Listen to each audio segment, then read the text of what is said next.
Welcome to the show. It's pregame snack. Your boy. Uh, waiting on that.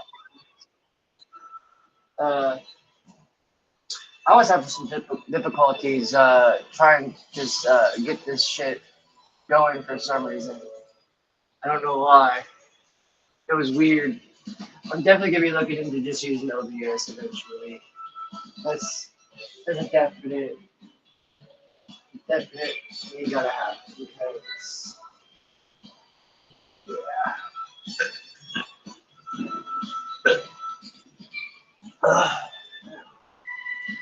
Anyway, what's poppin'? How's everybody doing? I need to get some people talking today on here. So if anybody, would like to get chitty chatty, let's get at it. Every time somebody chats something in, we're gonna do a little. Cause I don't got my sound set up yet.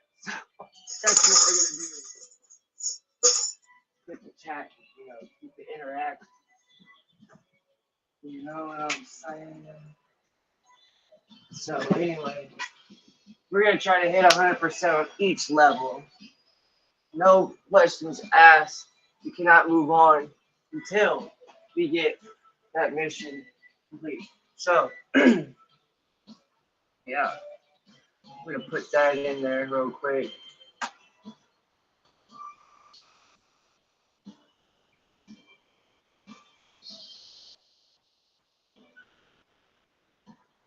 We must hit 100%. We cannot move on.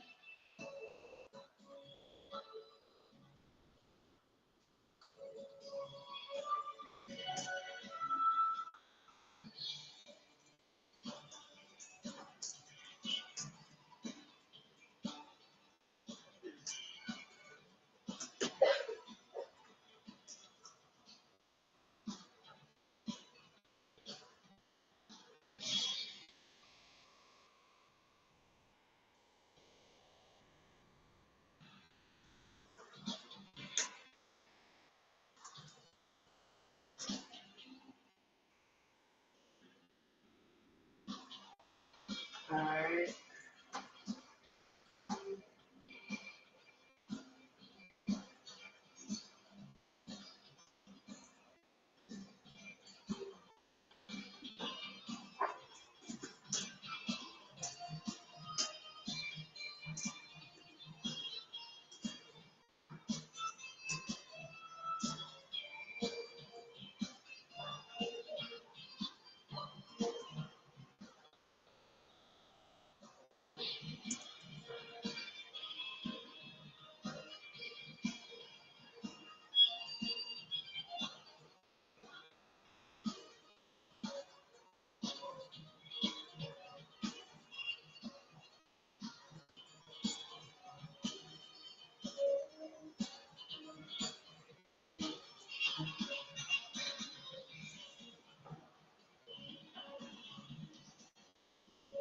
Level.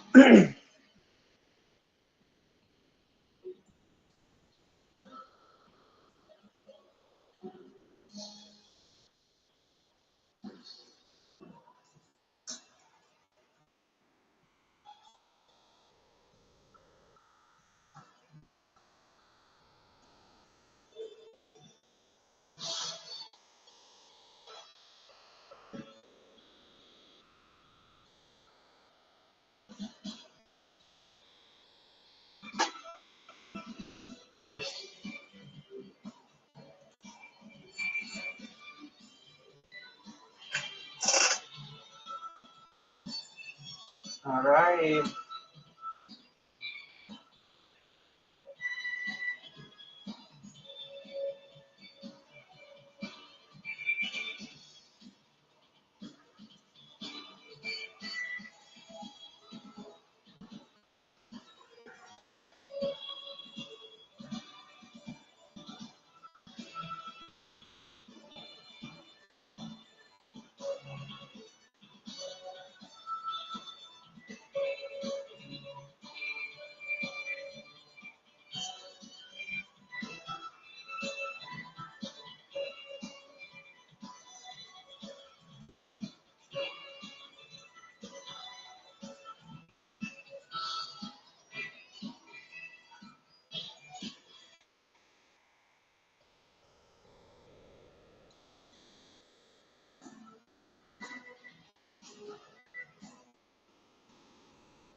Alright.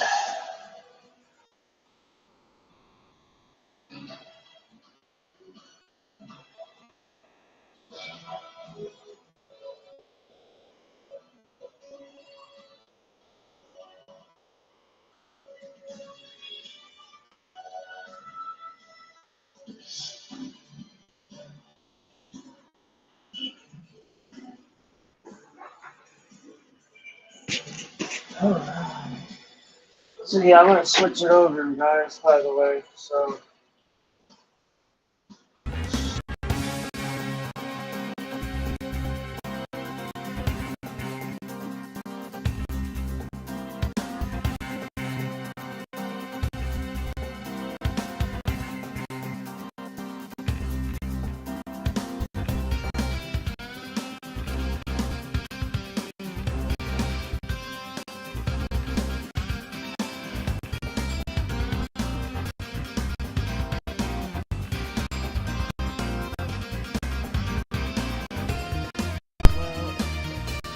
Well, yes.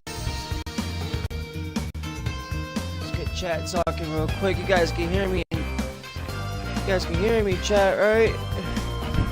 Come on, chat. Let's get some words going in here. I need some speak up. That's what I'm doing this for.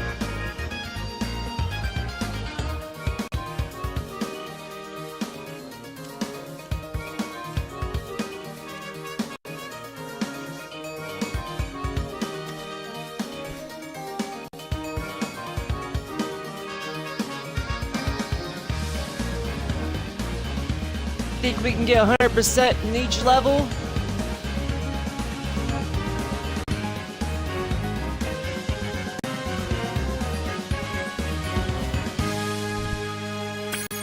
Let's get a poll going, everybody. Rip those raids. That's what we're doing. Rip those raids. Rip those raids, yo. Come on, chat. What's up? We need some speak on. Get to talking with your fuck.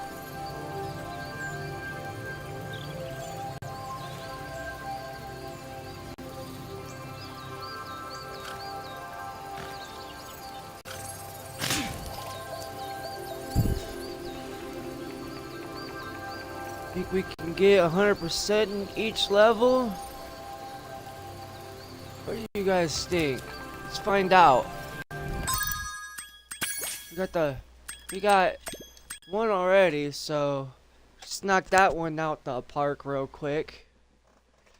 We already got one.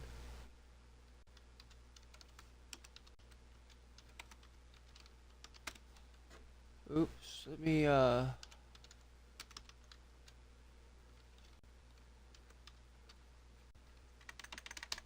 feel like it's not working. I gotta turn it on. Yeah, it's not on. I knew it.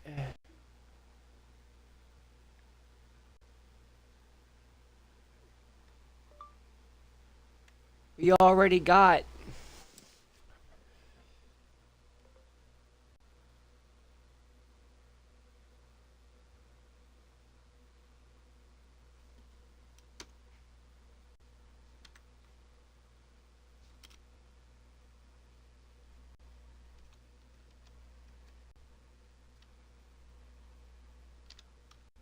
Come on, what's going on? You just jumped in here not to say anything?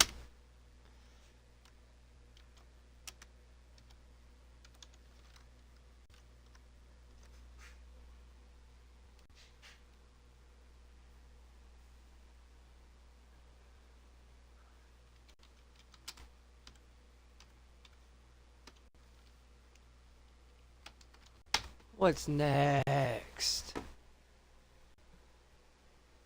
I think Glimmer.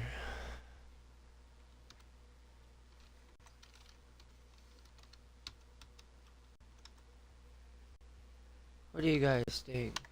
Glimmer?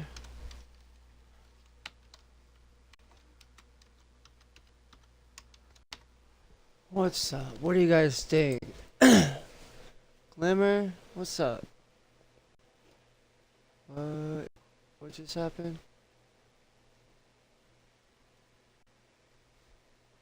What just happened? Internet. I was about to say, I thought something just happened to my internet. I was like, whoa. I freaked out for a second there. Anyway, yeah, I think we're good. We're good. Alright, let's quit talking bullshit. And I was just trying to get something going, but nobody wants to talk around, find out. We got things going on here, so we're gonna get it going. What's going on here? We're at Summer Forest. Summer Forest at 32. Let's keep looking around. Summer Forest.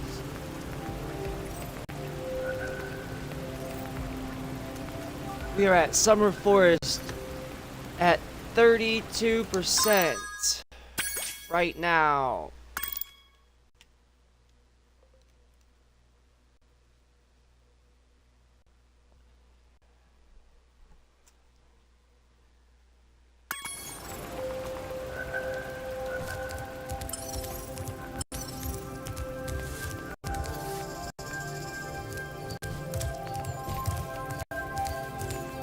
Keep it going.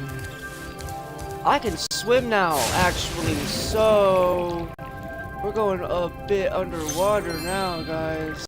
Yeah, it's about to get water wet. Water wet, baby. Drip, drip. Let's go. Water wet, drip. Ooh, she wet. Ooh.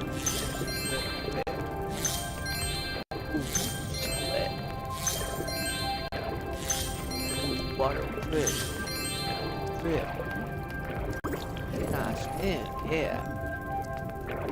Girl, let me show you. I'm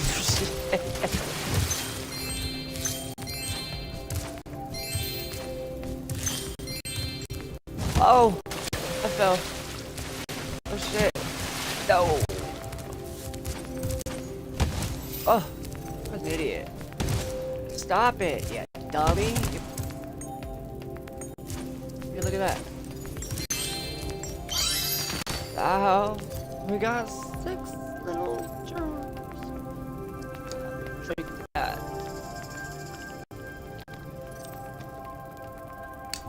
Straight to that. Some aqua. Let's drink to that.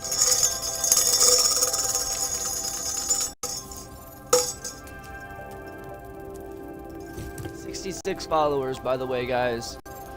That's another thing we need to be working on and paying attention to. But 75 people talking at the same time, I don't think that's gonna ever happen right away. So that's gonna take some time. Especially the route we're at right now.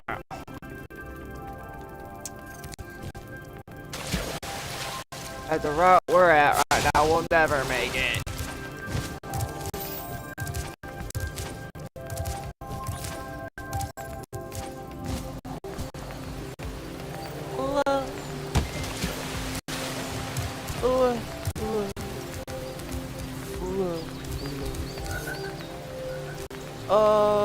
We about to try to get.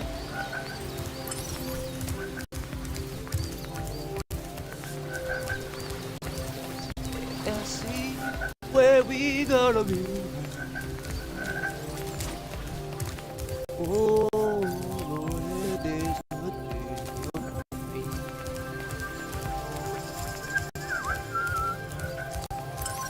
Are those lambs or sheep?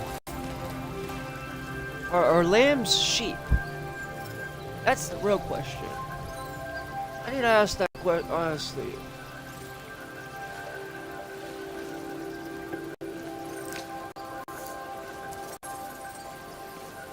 Are sheep lamb?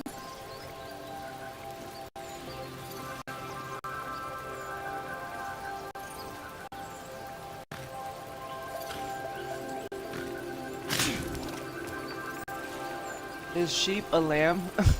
Is sheep a lamb? What the fuck?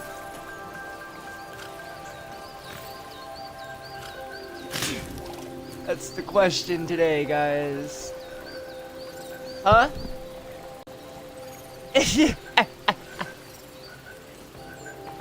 Is sheep a lamb? That's why I decided I'm gonna ask real quick. Oh, is it? Is sheep a lamb? That's great. I just learned something. I learned something today. A sheep is a baby. Oh wait, a lamb is a baby sheep.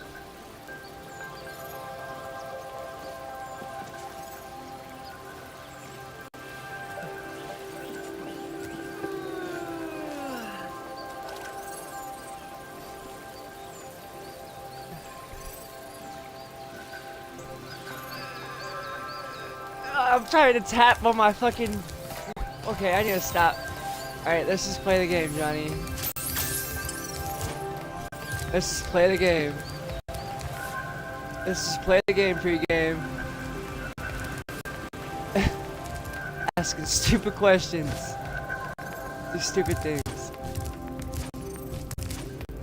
What is the matter with me? I thought that was a good question. I'm trying to start a lot of questionnaire.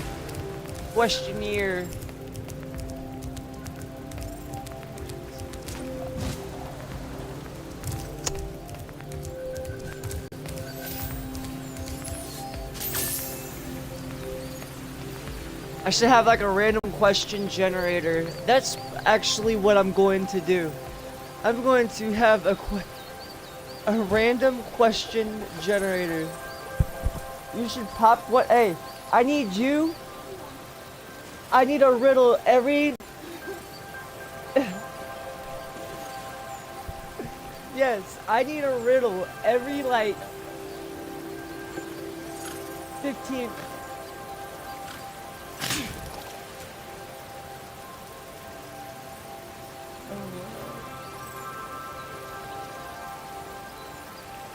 Alright, come here. Oh,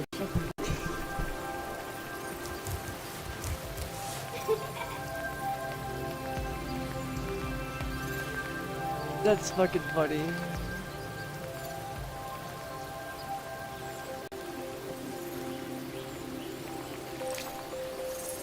I don't know anymore.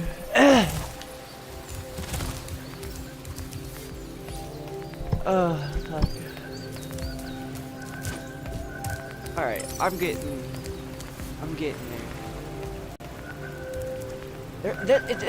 The map is big, but I seem to be only seeing so much.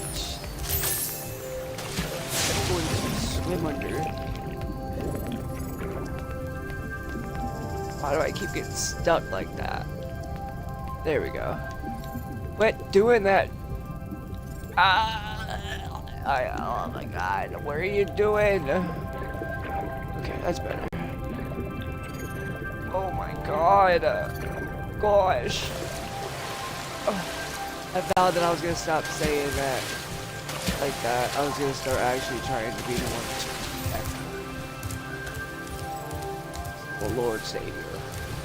Oh.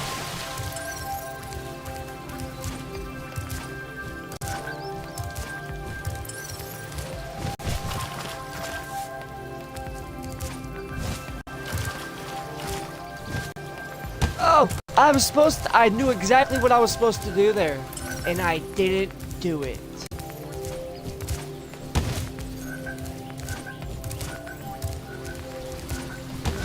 Oh. Okay.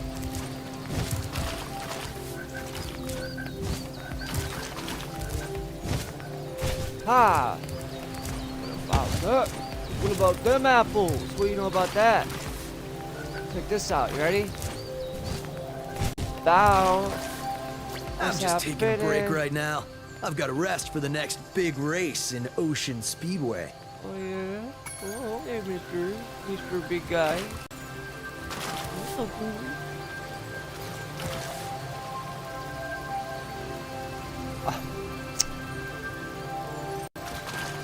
He's ripped though. Is he like a fucking lizard or some shit? It's the reason why he don't like dragons. Some shit. I don't know. I'm actually really struggling right now on trying to figure out where I'm supposed to go next. Can't go deep. I can't go too deep underneath here for some reason, which is dumb.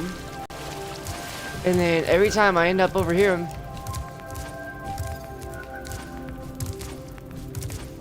oh my god. Shh. Gosh. I think I might just go to Glimmer, dude. Not even gonna lie. Or no, wait, watch me. Watch me whip. Now watch me nay-nay. No, don't do that. Just fucking...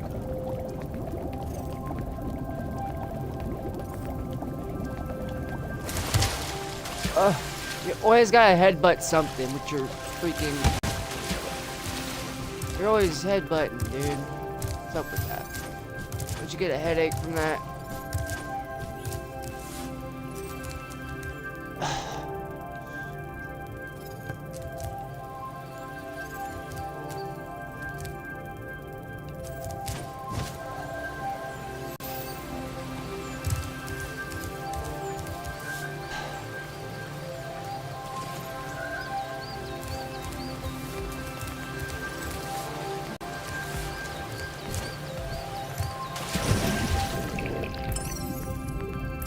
Oh. Go.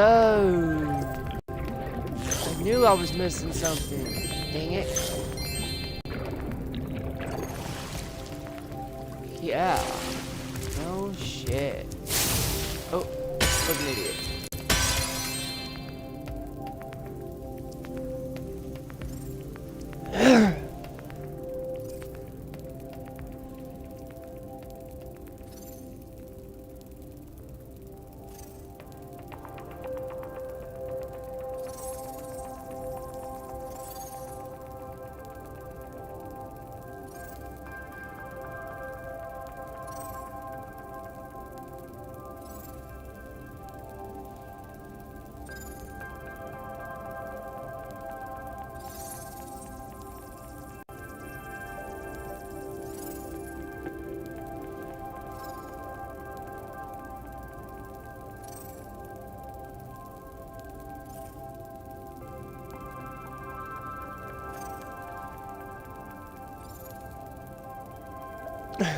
That's funny.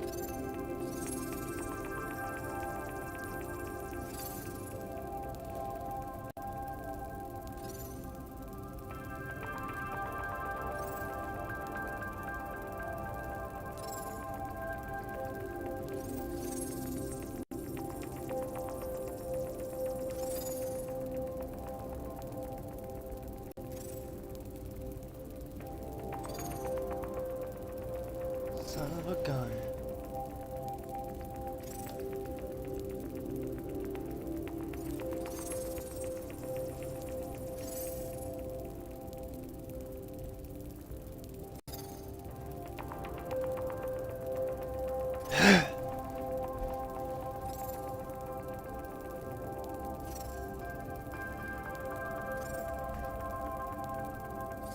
Alright.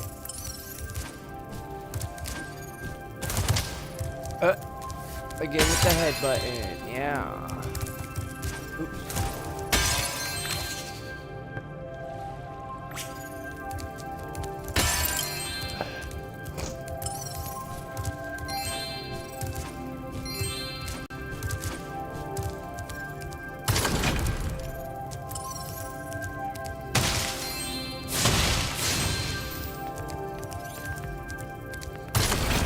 What are you not able to talk and chat or something, buddy? Like, what's happening?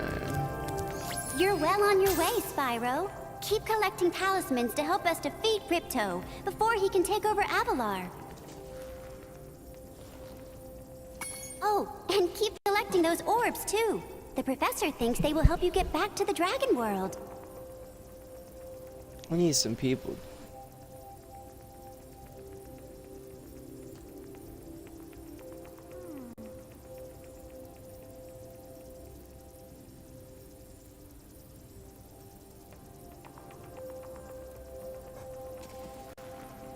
I just realized something.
Wow, that's crazy.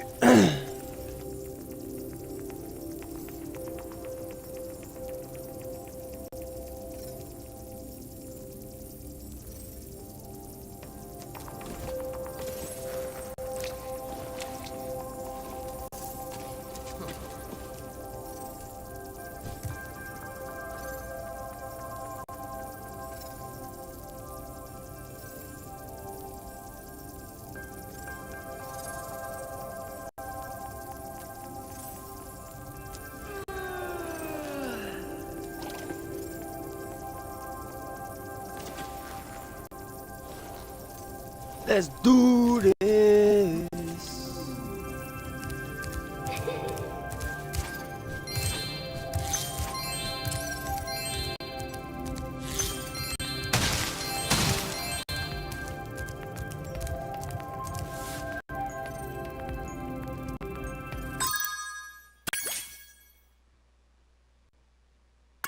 Oh, I got a whole new place. A couple of new places. Are you kidding me?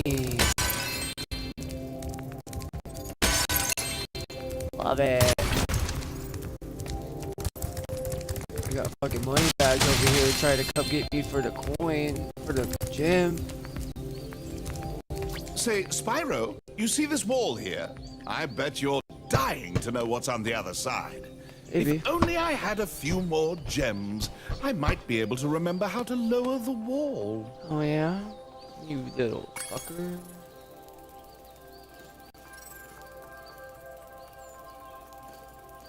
Ah, yes. The sparkling beauty of those gems seems to have jogged my memory. Oh yeah? I bet. Oh, look at that. Oh man. He ain't shit.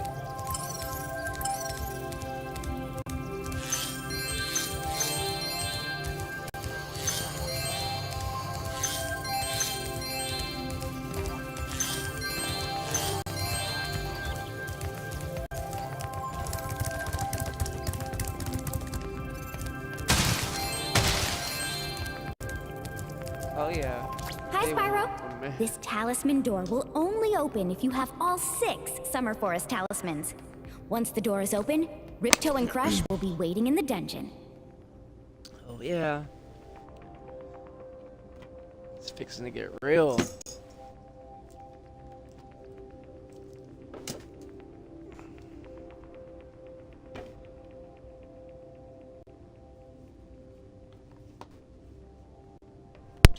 It really is though.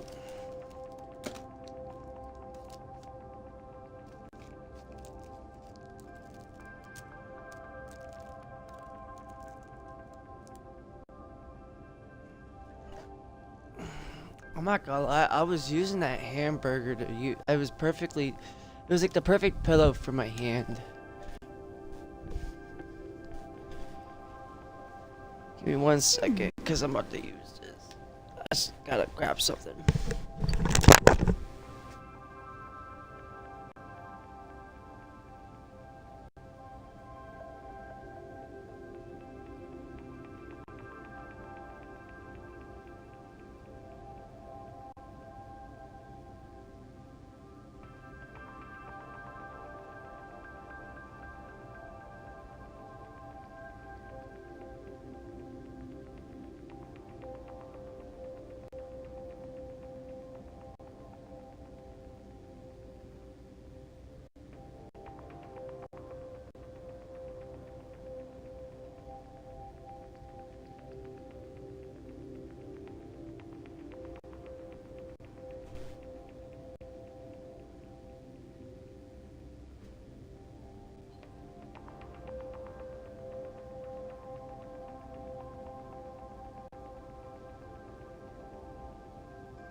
I'm back now. Alright, so I have all 6 force talismans. Once.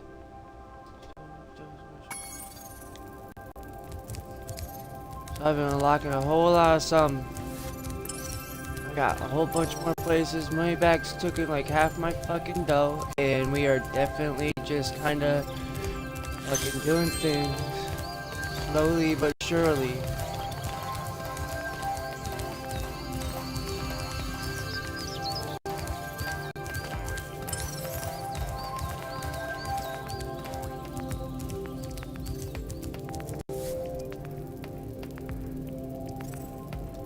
Fucking slowly but surely, fucking just taking my dough.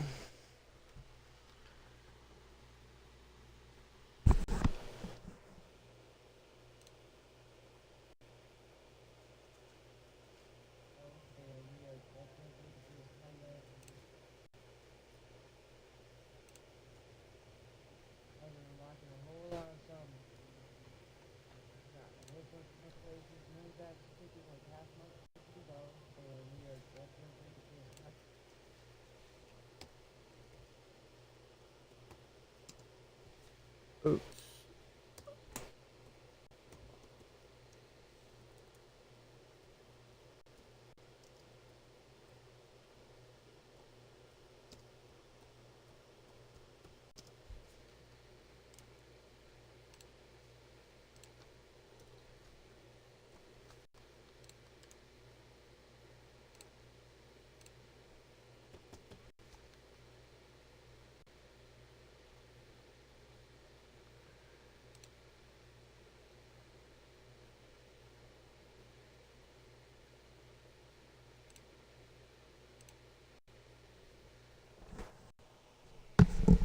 Oh yeah.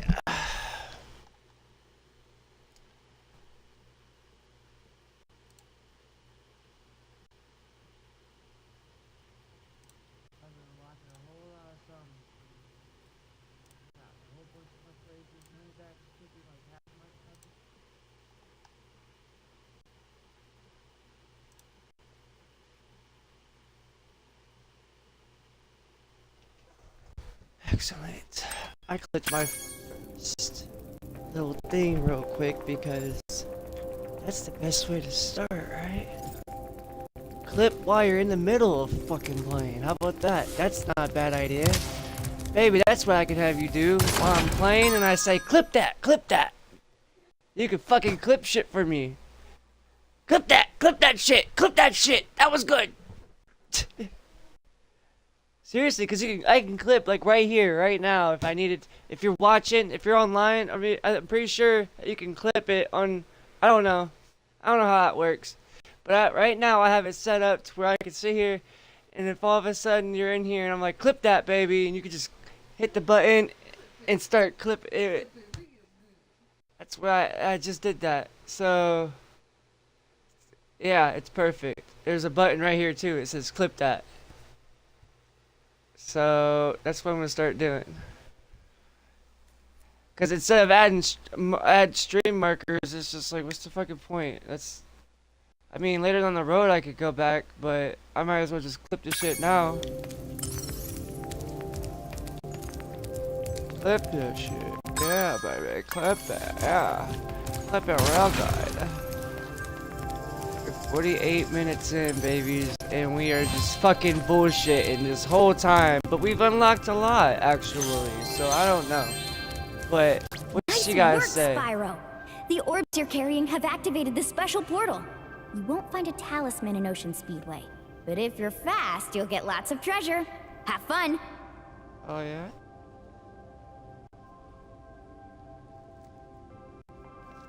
Oh yeah. Sorry guys, I gotta eat my little orangey.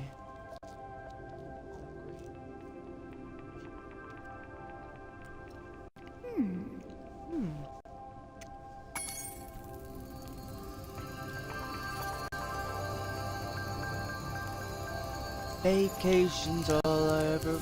Wow, Ocean Speedway. All right, we're out here.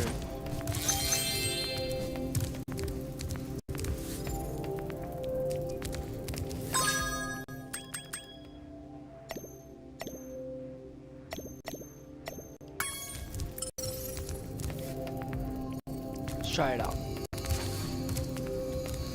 No, let's keep it going, because we're at 69, and 69 for Glimmer, 69 here. So let's just keep it up. We can't go nowhere.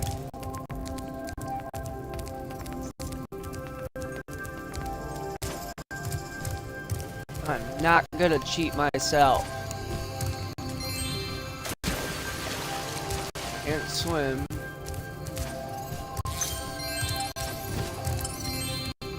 Oh, I don't know how to climb yet. That's gonna hold me back a bit. Oh no. Where's Moneybags with that? Where you at, Moneybags? You're gonna have to...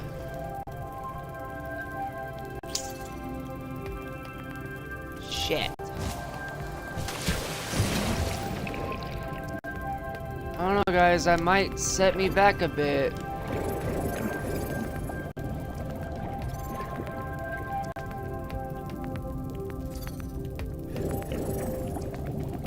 Might set me back a bit, man. Shit.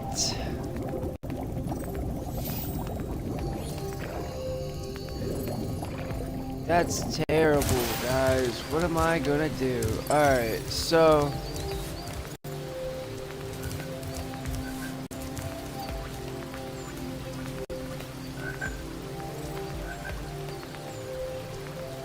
Shit.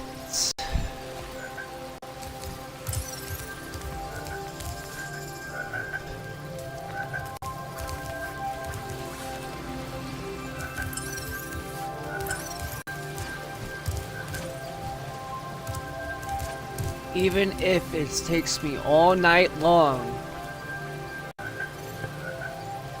I'm gonna beat this. How about that? How about that challenge? Now that's a challenge.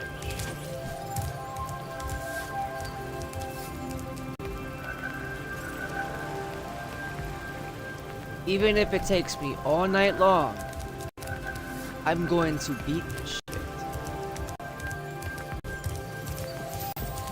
Now that's a fucking challenge I'm gonna have to...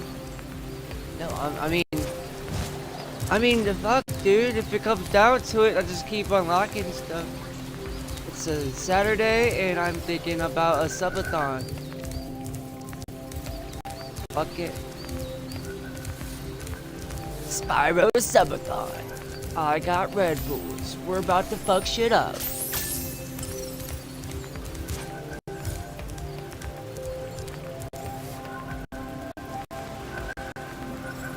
Crapaholics. Mixtapes. That guy, man, he's killing me.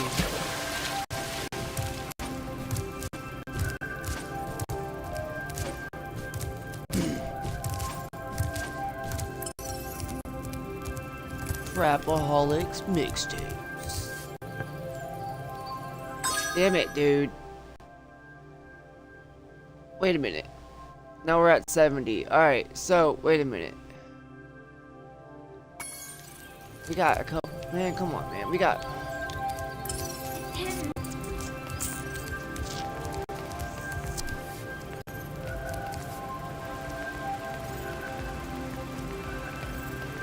What are we missing now?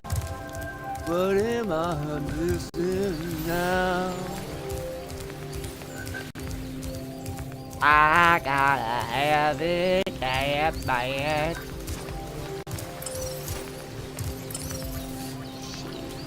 Doobity doo wop bop boo doo. I don't know what to do. Fuck.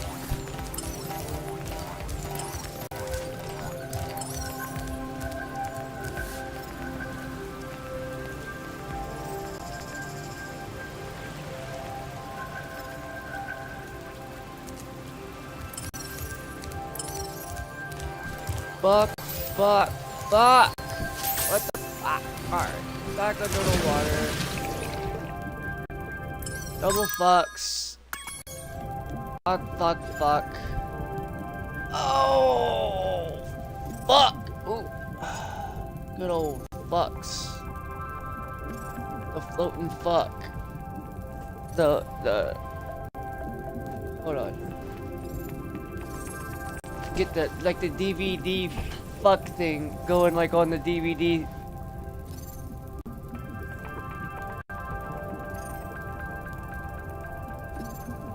The screensaver for whenever the DVD thing's all bouncing off the wall. I ain't doing it right, but you get the picture. You get the picture. That's funny shit right there. Yeah. Yeah. Yeah. No. Yeah. No. Yeah. You get. Yeah. No. You get. Yeah. No. If you don't get that, then you're under a rock, dude. You're literally under a rock, like. Literally. Clip that, baby. Clip that. Yeah. I'll clip that. Oh, and it copies. Oh, that's fucking amazing. What does that fucking mean? Copies the clipboard. That's freaking cool. What does that fucking mean? Fuck! What does that fucking mean? What does that mean? Fuck.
Yeah, dude, literally under a rock, dude.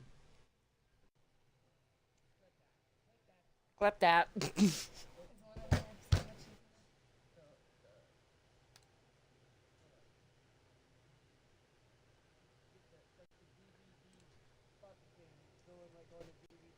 Fuck it.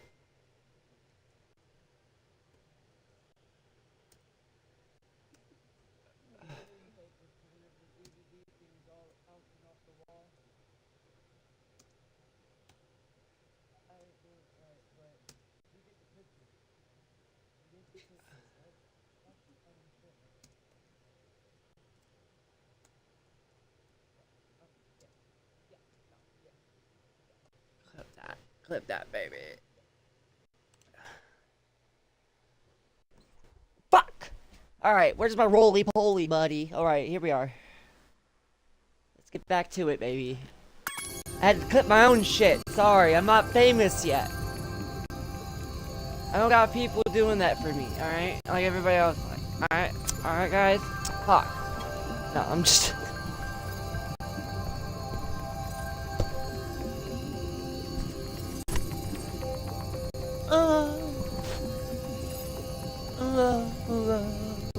I'm gonna eat me some fucking almonds.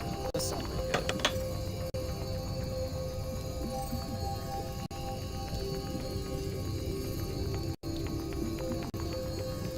Fuck.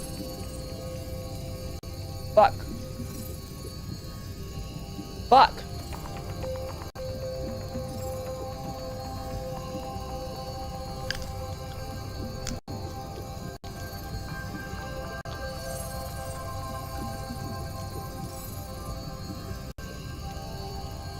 Fuck.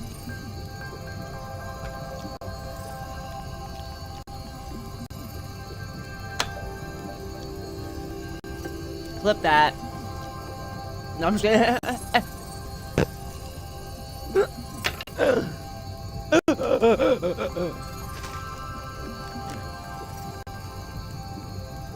am hungry.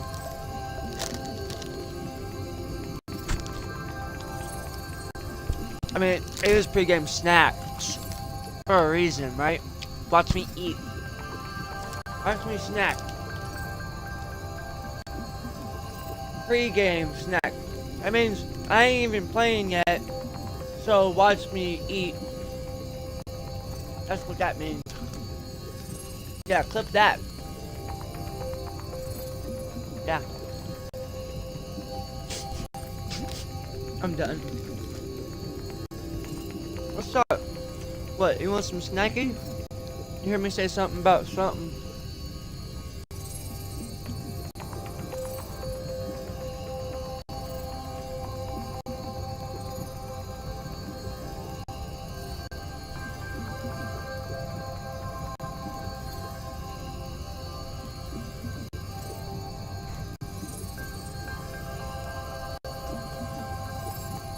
Oh yeah.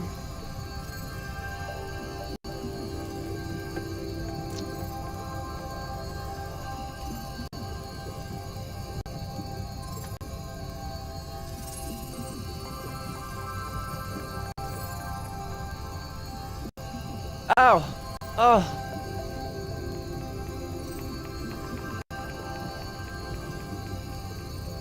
Oh!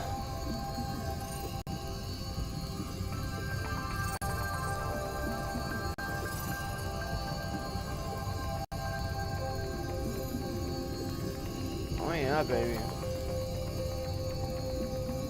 Keep it going.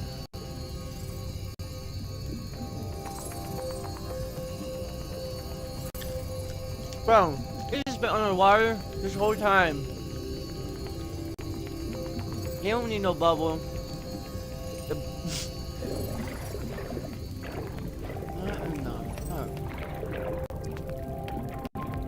I feel bad for leaving him under the water. Hold on. I was just trying to drown him, I guess. Jesus. Terrible. I don't know how long he was under the water for. Nobody would know.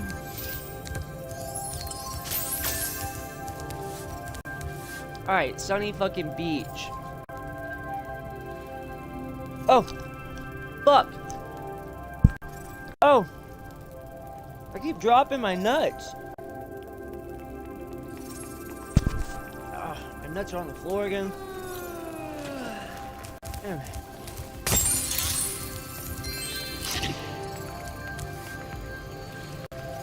It's okay. I'll eat the nuts off the floor. The 5-second rule. Right?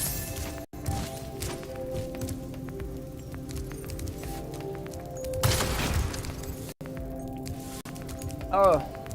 Alright. Oh.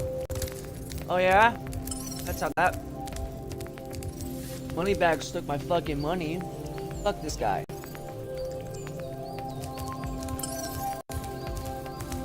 Okay, I think I might have found the other way. Alright.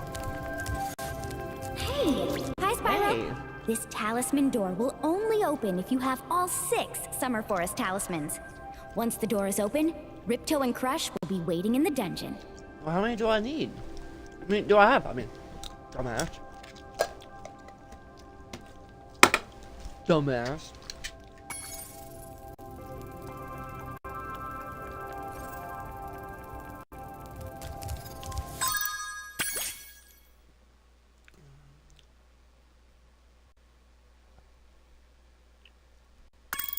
Alright, well.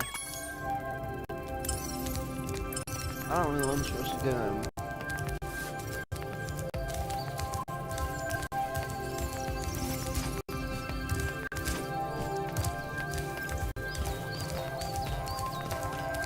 Oh.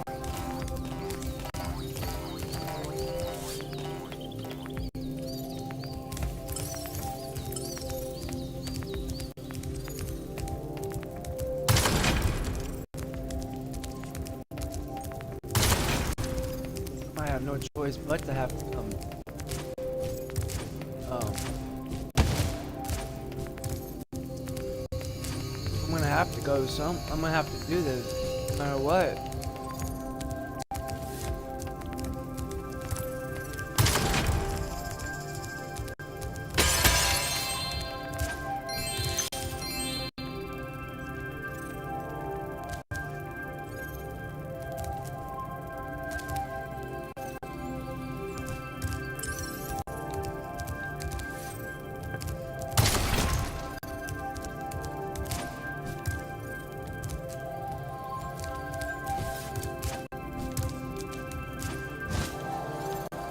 Ugh.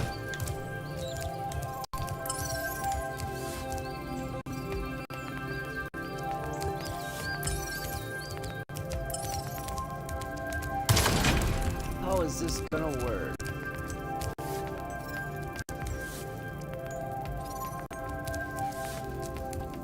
I definitely gotta learn how to freaking climb these ladders too.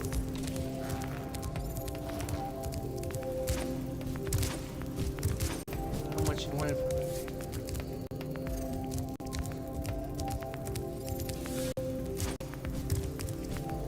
Damn it!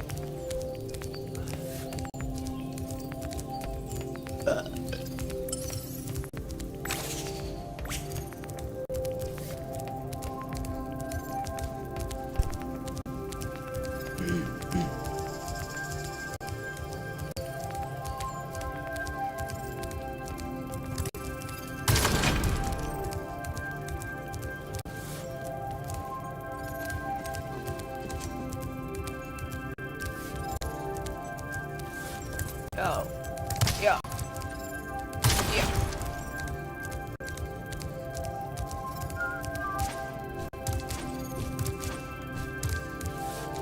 Alright, okay, let's just go here. Ocean Speedway. Fuck it. Right?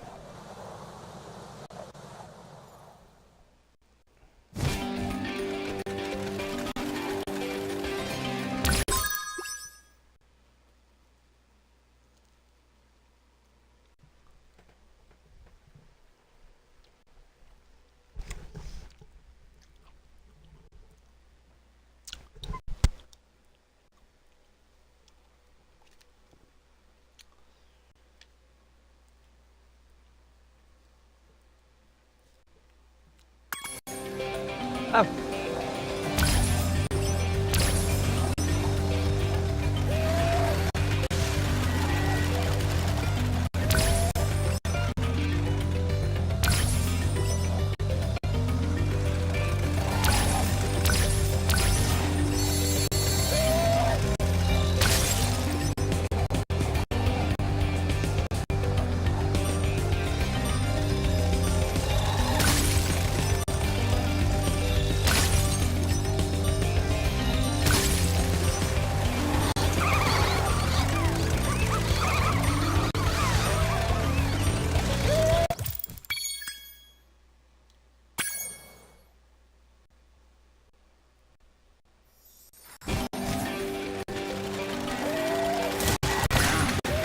Damn.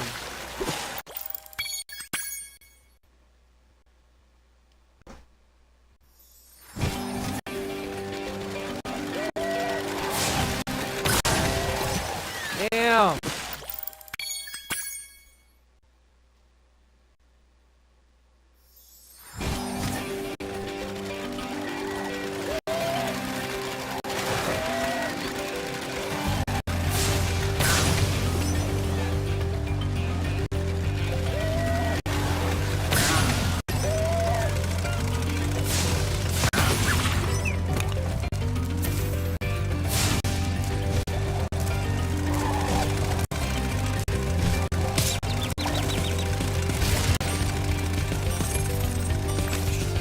What the fudge?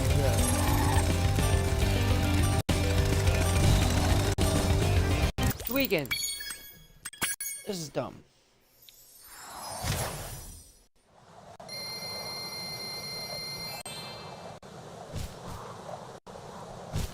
That smells so fucking good. I'm hungry as shit.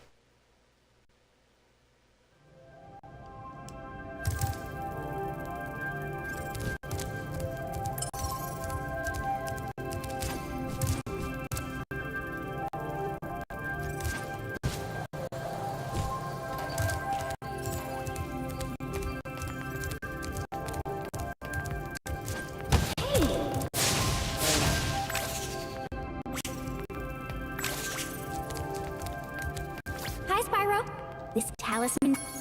Wait. Why do I keep doing that?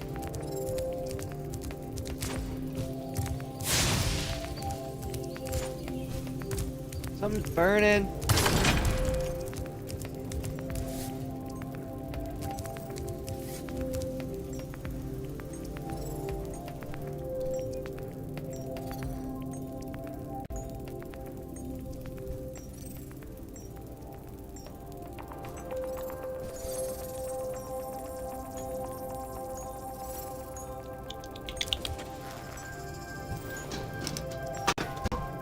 Jinxie girl.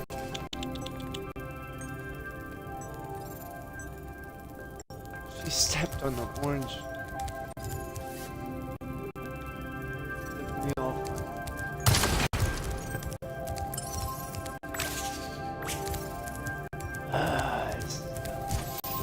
I'm having troubles.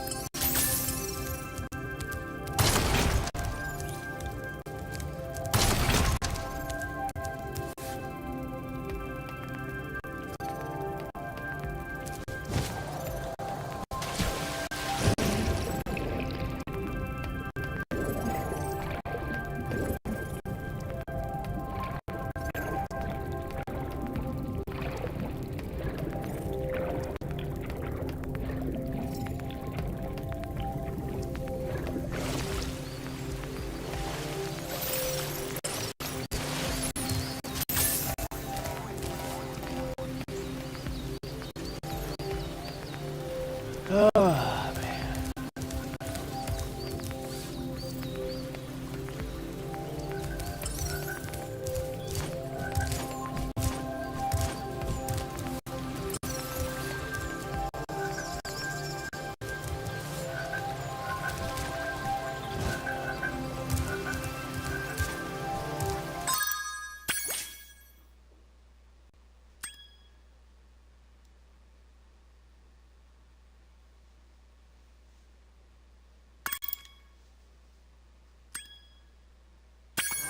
Getting irritated. Why can't I not?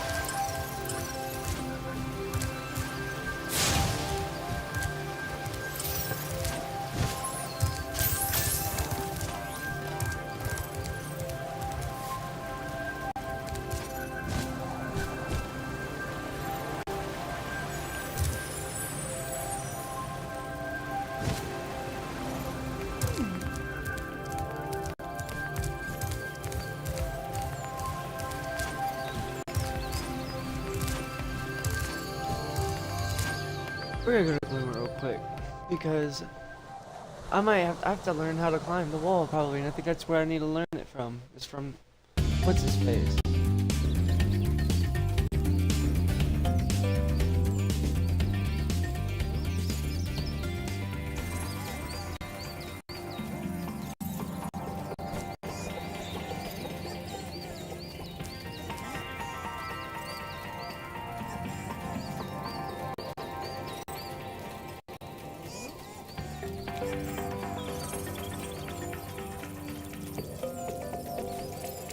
Some snack, baby.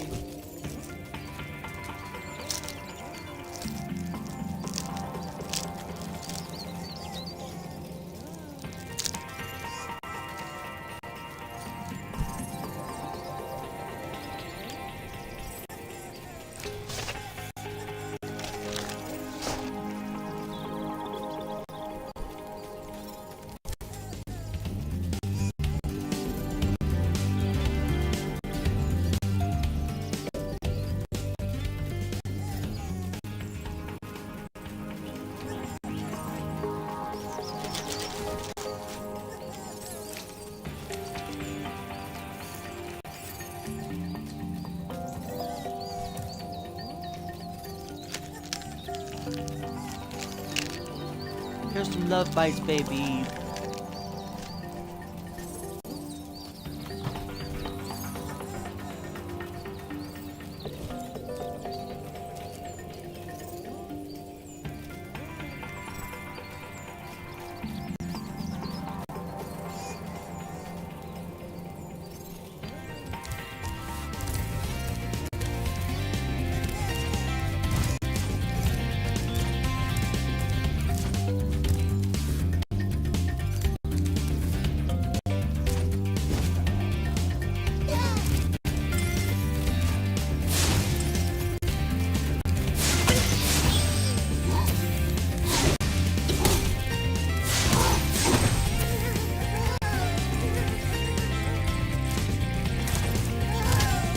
Hey!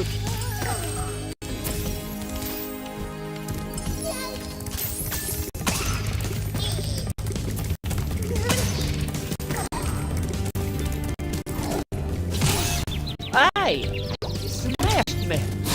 Ah! And I ain't talking in a good way.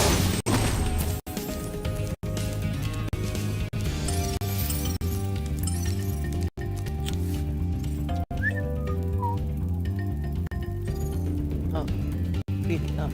Eat it. Eat it. Was that good, baby cat?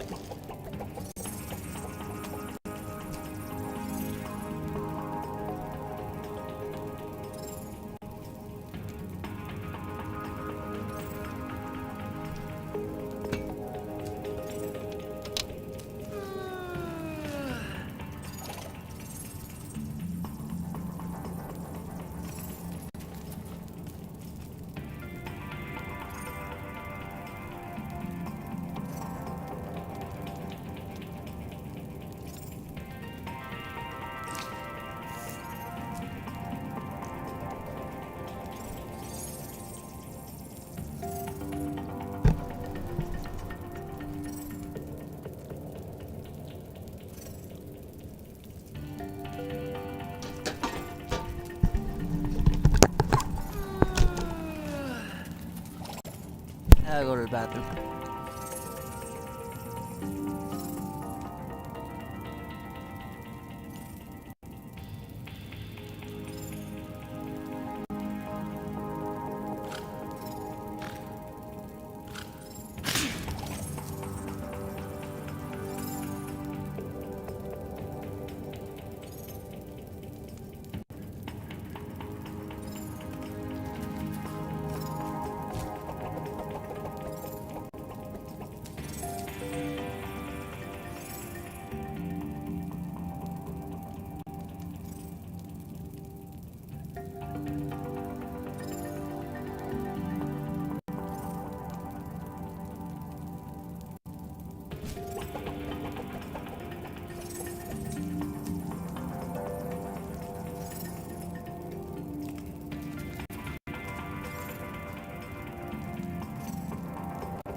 We gem cutters are a bit too short.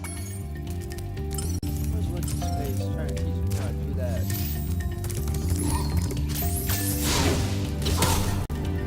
Oh. This was the money bag, bro.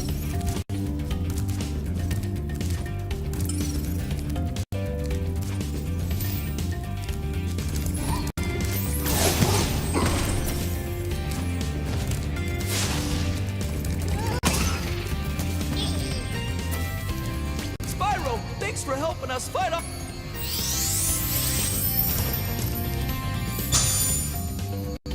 This magic portal next to me will.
Ah, you suck.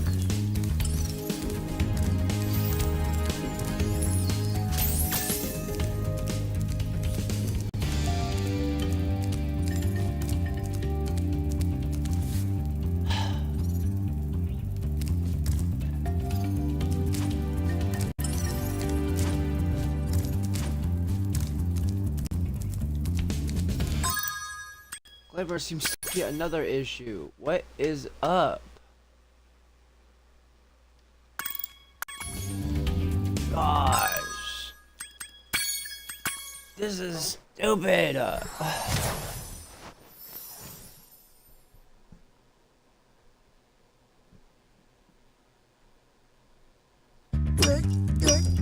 think I need some.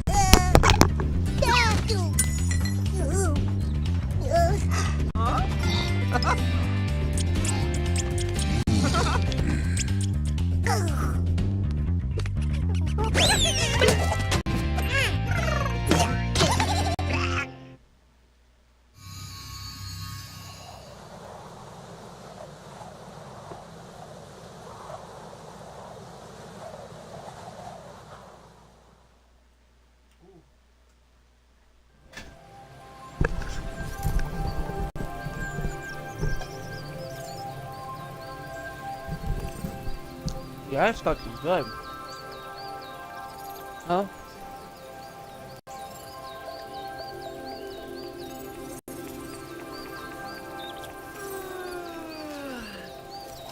It's really good.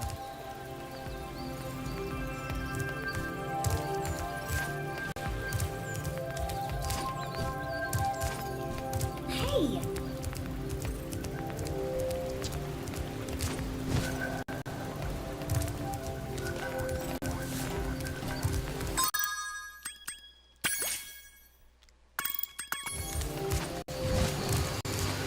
Going back to Idle Springs.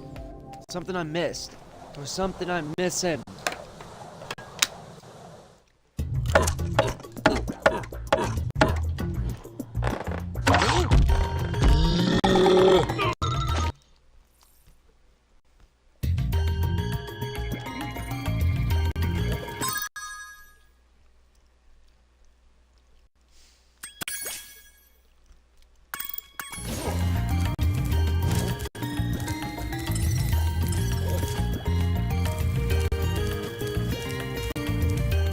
What am I missing? Maybe I wasn't able to speak. Yeah.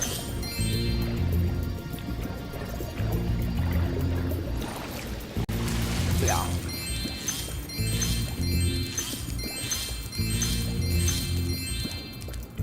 Maybe I was missing something. I've been locked in here with all our tools, and the giant idleheads won't let the workers in unless we can solve the 3 puzzles they've given us. Uh-huh. The first puzzle is to turn all these blocks yellow. If you have trouble, come back and talk to me.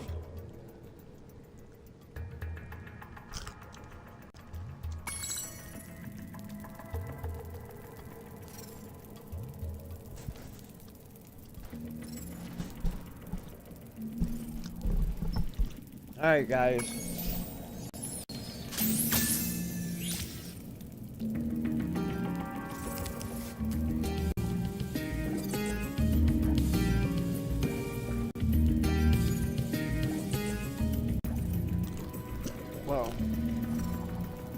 one.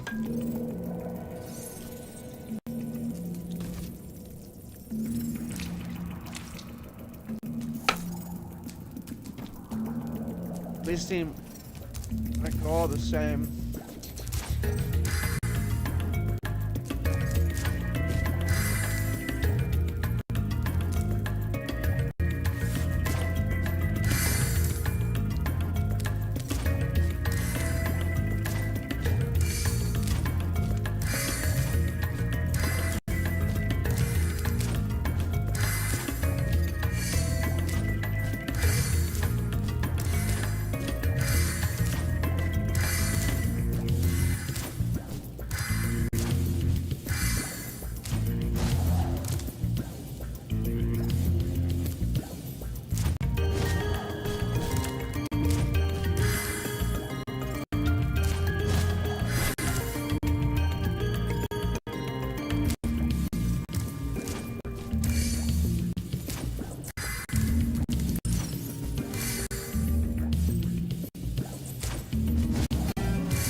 Jump on the blocks to change their color to yellow.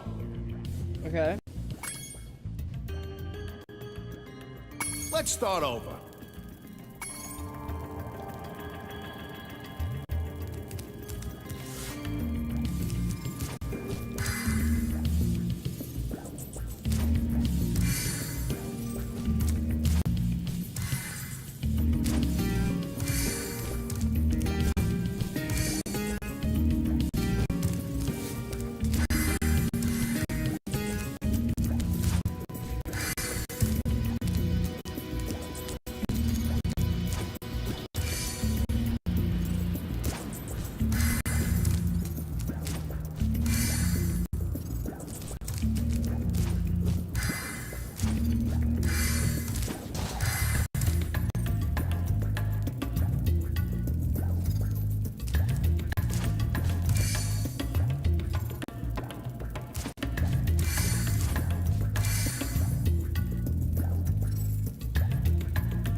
Oh my god, this is stupid. I can't seem to understand it.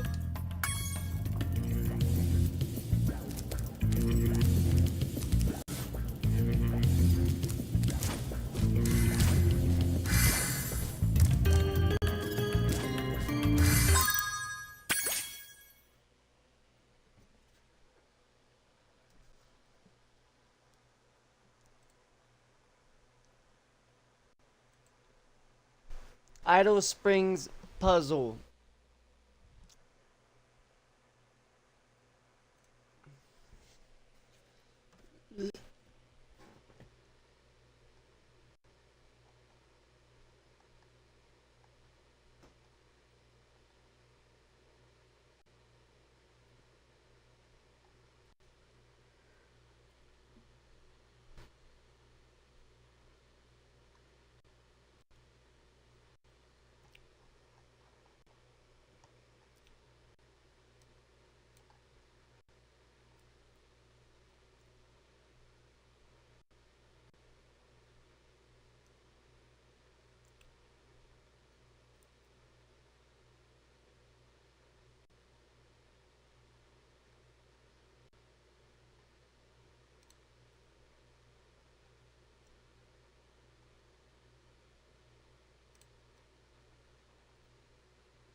That's Jump on the block. Jump on the... Let's start over.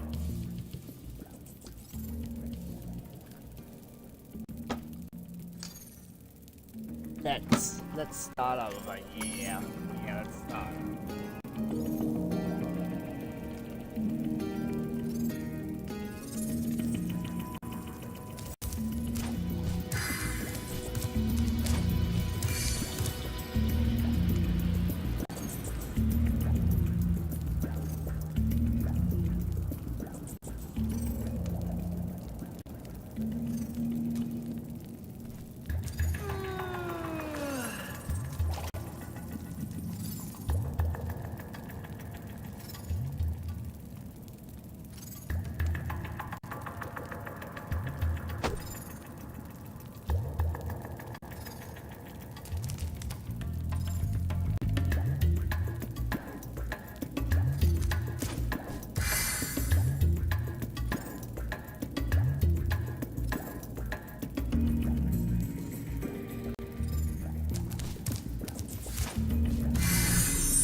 Wow, Spyro, you did it!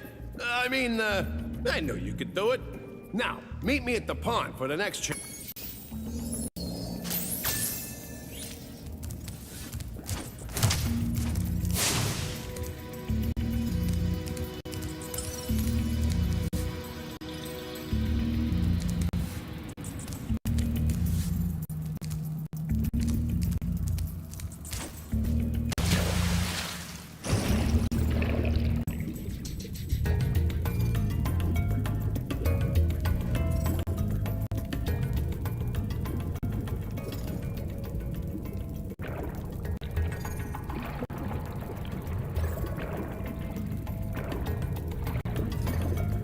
Okay, I cheated a little bit. A little bit.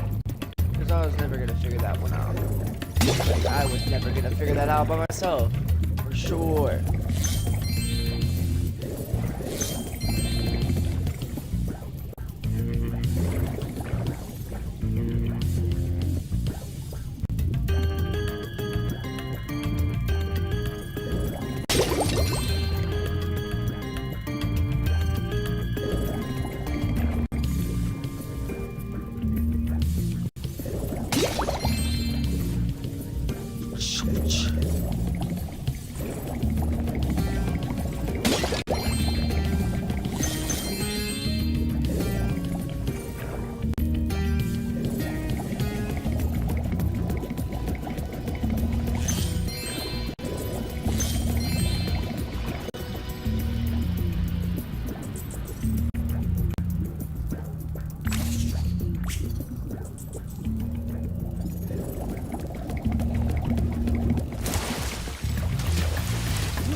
Yo.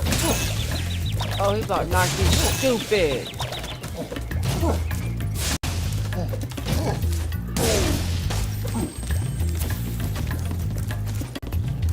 Spyro, the idol.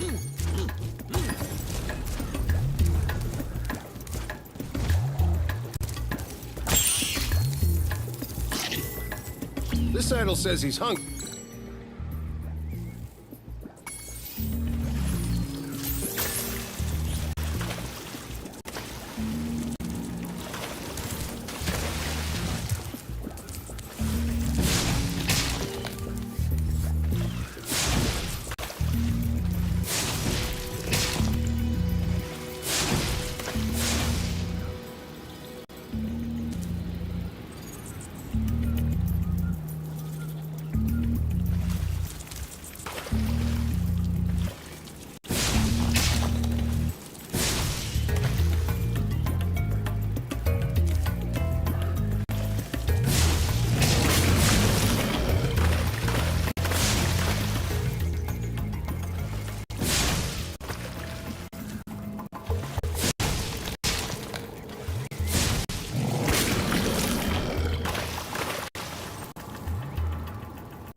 Damn it. Using the yellows.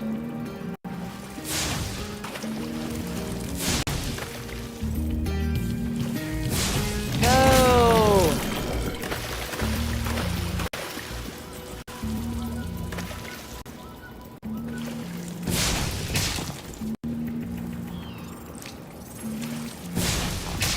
Using yellows. No! Fuck! Come to me! Alright.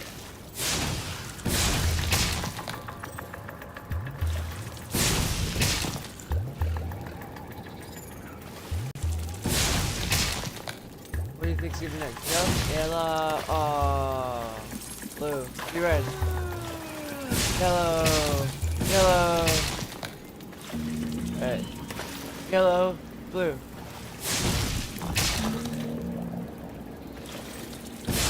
Damn it. One more. Oh, come on. Yeah, baby. Okay, Spyro, just one more puzzle to go. I'll meet you over by the colored stones for your final challenge. Ooh, well. Ooh, well. Ooh, well. Ooh, well.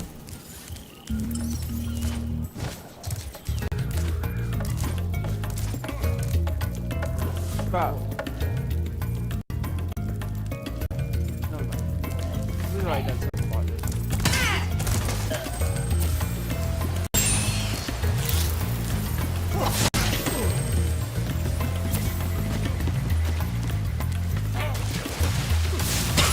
Oh! Huh? Oh man. So, I'm gonna still stream, but I'm gonna pause the game. I'm gonna watch something. That's how we're gonna do that.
Hello. Hello, hello.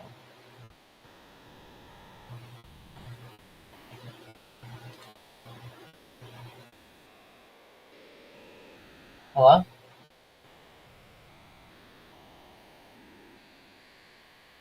There it goes. I hate whenever it does that to me.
Sounds like fun. Let's watch this one. Cops discover kids trapped in YouTuber's house of horrors. That's freaking awesome. Let's watch it. Yeah, we'll watch it. What's going on, son? Have a seat there. Yeah. Whoa, whoa, whoa, whoa, whoa! Wait a minute, how do you come to my house? And I'm a good woman. I don't do naughty things. The lives of family lifestyle influencers Jody Hildebrandt and Ruby Frankie imploded on August 30th, 2023, when one of Ruby's 6 children was discovered weak and hurt. The other 5 had not been accounted for at this time, and law enforcement wasted no time in launching a full investigation. As the police delved into the twisted dynamic that had grown between the 2 women, they never could have anticipated the depths of the depravity the children were subject to, or the mind-boggling justifications offered by the perpetrators. I just want my kids back. I want my family back. Adults have a really hard time understanding that children can be full of evil and what that takes to fight it. The following report is based on police records. When Dan Clarkson answered his doorbell at 10:46 a.m. on August 30th, 2023, he never could have expected his actions would kickstart a nationally publicized police investigation. However, as soon as the young boy out, his Ring camera captured the heartbreaking conversation that ensued.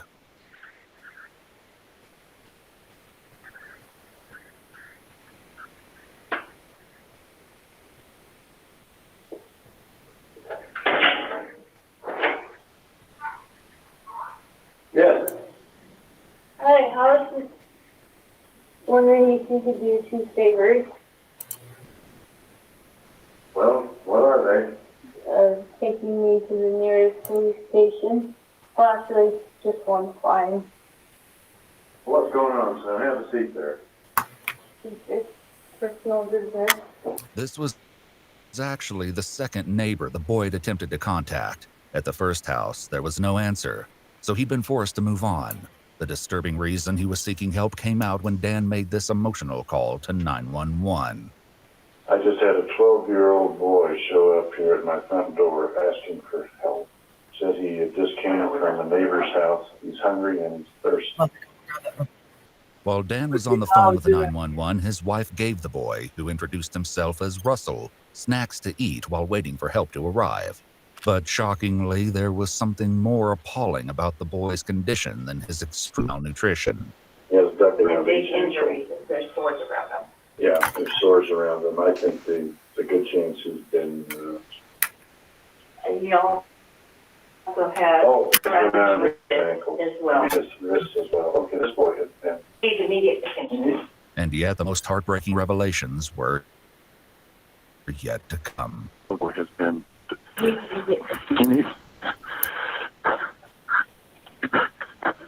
This kid has obviously been...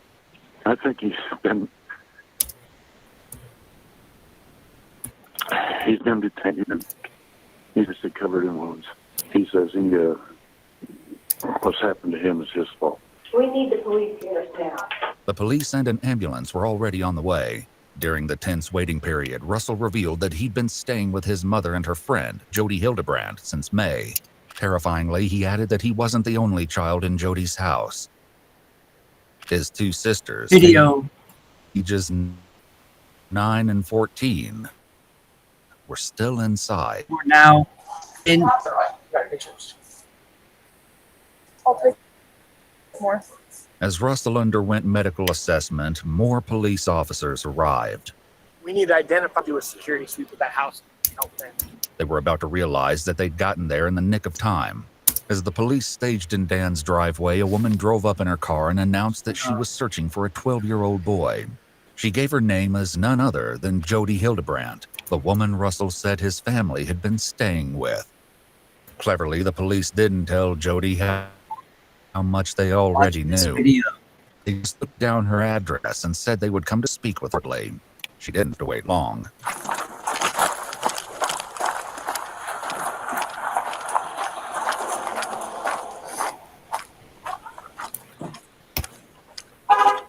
Ring.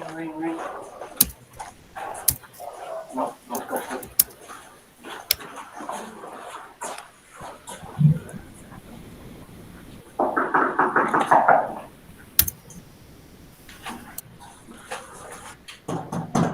Police officers, open up!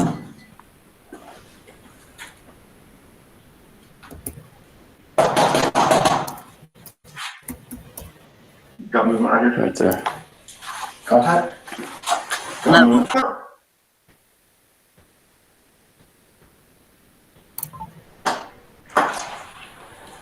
Jody, I need you to step out. I have my turn. That's great. Step out of the house. No, I'm not gonna step out of the Step out of the house. house. Step out of the house. Whoa. We're just gonna Whoa, whoa, whoa. We're gonna be up front. Wait a minute, how do you come to my house? Right there. Look, they come into my house. Do you have a search warrant? We'll explain it after this. You can't just come into my house without a search warrant. Jody was mistaken about the need for a warrant to enter the home because the police already had probable cause due to a one call that Mr. Russell showed up at their. The pure emergent need to enter and a warrant wasn't necessary. The police must account for the welfare of the other two children. They certainly had their work cut out for them, though, because the house was massive. During the search, the police found one room that appeared to be set up for filming. This, they would learn, was because Jody and Ruby both had a significant online presence. More details would emerge throughout the investigation, revealing the dark side of these social media influencers. To ensure that they left no corner unchecked, the investigators retrieved the blueprints of the house. This turned out to be a brilliant idea, as the schematics revealed something that might have been overlooked otherwise. Outside, Jody did not appear to be shy about expressing her displeasure at the intrusion. I have Airbnb guests over there. Probably scared them to death. Okay. Is there anybody else in the house? Yes, 2 kids? there's a little girl. Just one? She's right over here. Okay. The Airbnb guests were the least of the police's worries right now. Following Jody's instructions, they made way down the hall to a bathroom with a large closet. What they found inside was devastating. I'm a police officer. What do you need here? Hey, you okay? There's just you in here? I'm Sergeant Tobler. What's your name? I just have one. Where's your sister at? Contact one. You okay? Huh? You doing okay? You don't want to talk to me? That's okay. Can you come with me though? We got Jody out here. You know Jody? According to the information Jody gave, this was Russell's 9-year-old sister Eve. We were the best buddies, but we're getting a little mad because he won't give me his shoes. Guess what? I learned how to ride a bike with no training wheels. Come here, I'll show you. Despite the officer's gentle approach, she sat eerily still and quiet, hardly giving a sign that she could even hear him. You take your time, but I'm in a hurry. I'm a police officer. Did you know that? I don't mean to hurt you at all. You doing okay? Oh. You scared? Yeah? You're okay. I see how to switch cheese. Nope. I'm not gonna hurt you. Promise. See this right here? It's a badge. It tells me I don't hurt people. I'm just here to make sure you're okay. And I get you if you're scared. I would be too. Okay? You wanna come with me? Still, Eve didn't respond. They hatched a new plan to win her over with pizza. While they waited for the food to arrive, the officers kept her company with the utmost patience, refusing to rush her out of the closet until she made the choice to leave. Sit down. That's cool. It's okay if I just sit here with you. We don't have to say anything. If you don't want to.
I'll just sit here with you.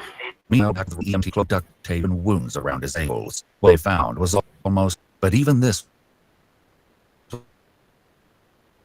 was so by what was next. In bites of the snacks from the neighbors, he believed Figure out what's going on.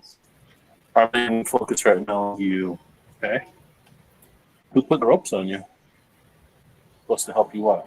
the police report revealed the chilling answers that were redacted.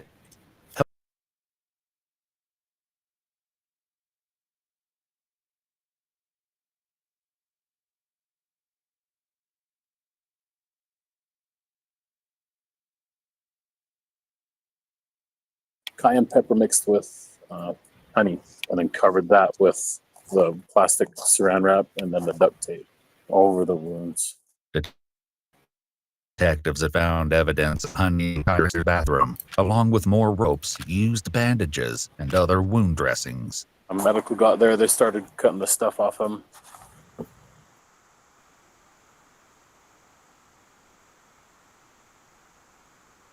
And then you can see like the dart around his ankles. You could tell when they went to go peel it, they thought it was some of the dressing. It was actually the skin that was.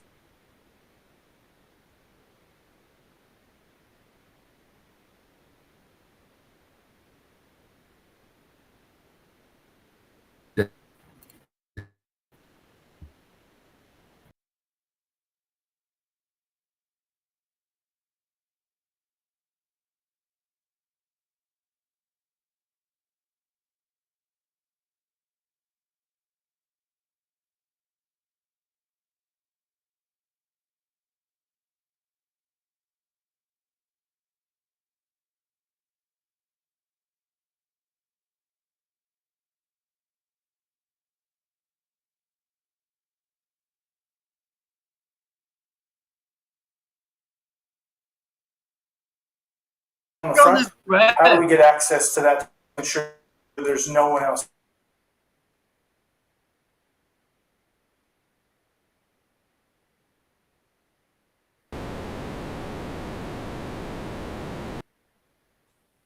Adam.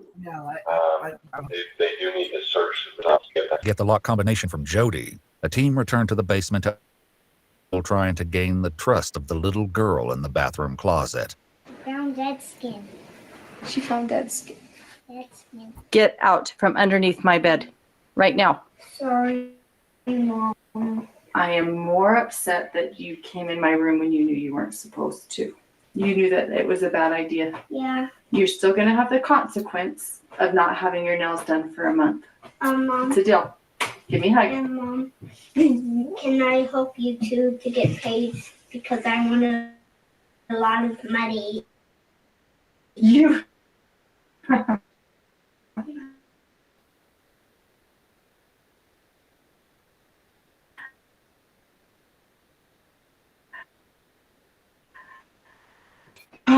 likely hoped the arrival of the pizza would change things, and despite how painfully thin she appeared.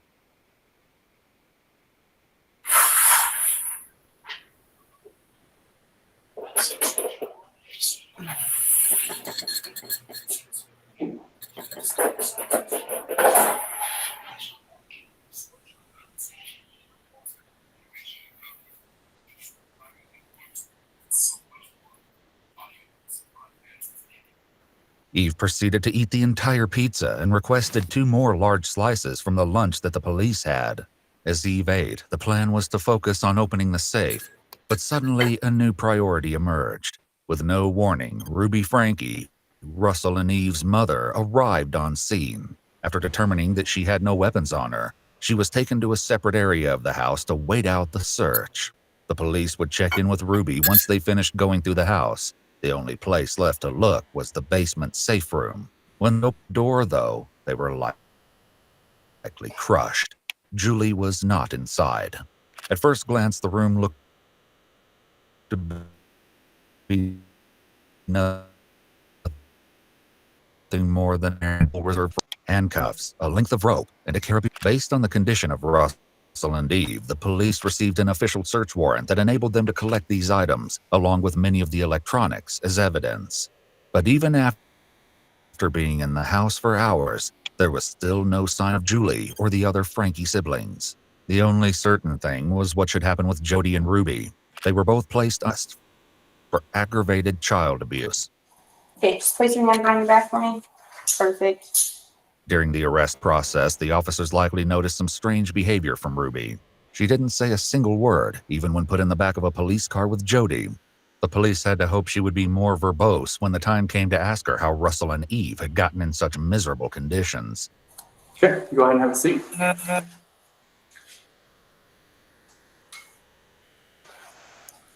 She is definitely not a talker. She not? Even if I ask her a name or just like, then you ask them about things, she looks at me and goes.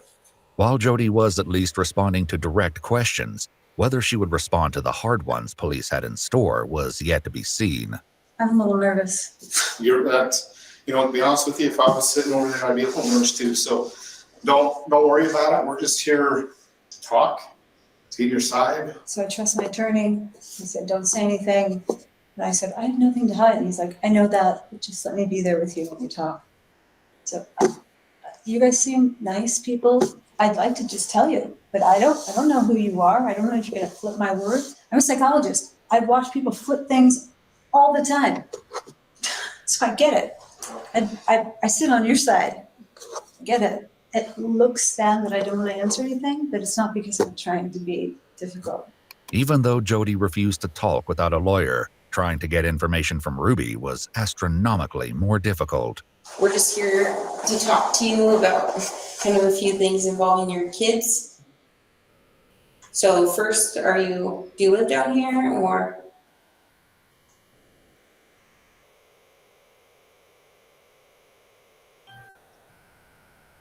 Or do you live up north?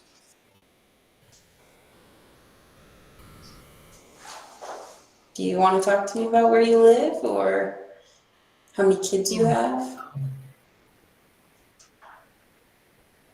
You don't want to talk to us about anything? So yeah, this is just your chance to tell us. We're just trying to get your side of the story. So it's your chance to do that, but it's up to you. I'll wait till I have a lawyer. Okay. So you want to talk to us at all? There was hardly any doubt that the two women had done horrible things to Ruby's children. But with both women unwilling to talk, the police still had no idea why. Answers, though, were closer than anyone thought. When the detectives first got to the police station, they found a surprise visitor waiting. Ruby's husband, Kevin Frankie, was there, and he wanted to pick up his kids. With so many burning questions pertaining to the Frankie family, Kevin was detained and taken to a interrogation room where he was read his rights. How did you find out that you needed to come here to the street? I received a message that I needed to come pick up my kids from the police department in Highlands. And who was that message from? Well, I prefer not to say right now. Does it make sense that that would happen? I'm just not aware of anyone who did that from our department. Right, and I'm not comfortable saying right now who reached out to me. Okay. Was that Jody? I'm not going to answer that question. Kevin was keeping quite close-lipped. However, it wasn't all bad news. Back at Jody's house, Eve finally seemed to be warming up to law enforcement. You don't want to talk? Okay. There's nothing at all you want to talk about at all? It's okay to talk to me.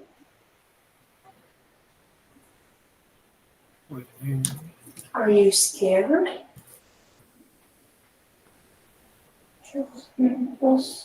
We helped your brother. And we got him some help too. And that's what we want to do for you. If we want to get you some help too. We are safe. We will not hurt you, and we won't do anything to hurt you. It took a total of 4 hours before Eve was willing to leave the closet with medical personnel. When examining her in the ambulance, EMTs discovered that she had wounds on her feet and decided that she and Russell both needed to go to the hospital. Thankfully, as Kevin's conversation with police continued, he was willing to provide some crucial context. And how many kids do you have, Kevin? I have 6 kids. So are they all living with you, or? No, I haven't seen them for over a year. Any of them? No, none of them. For a year? Over a year. Okay. I've been in a separation. From who? From my wife and family. Ruby invited me to leave the home while I thought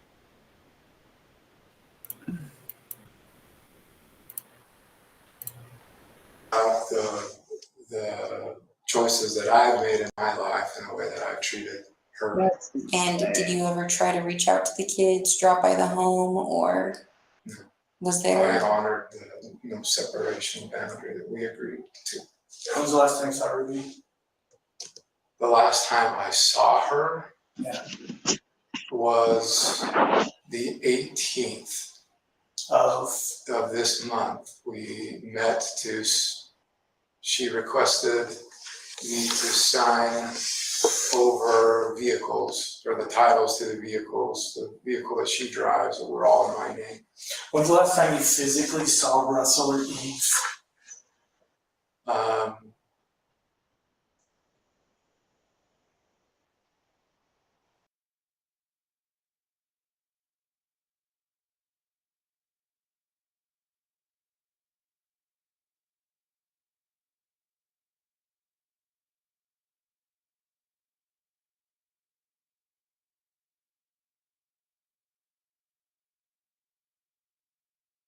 Specifically of those two kids.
To be honest, I don't know.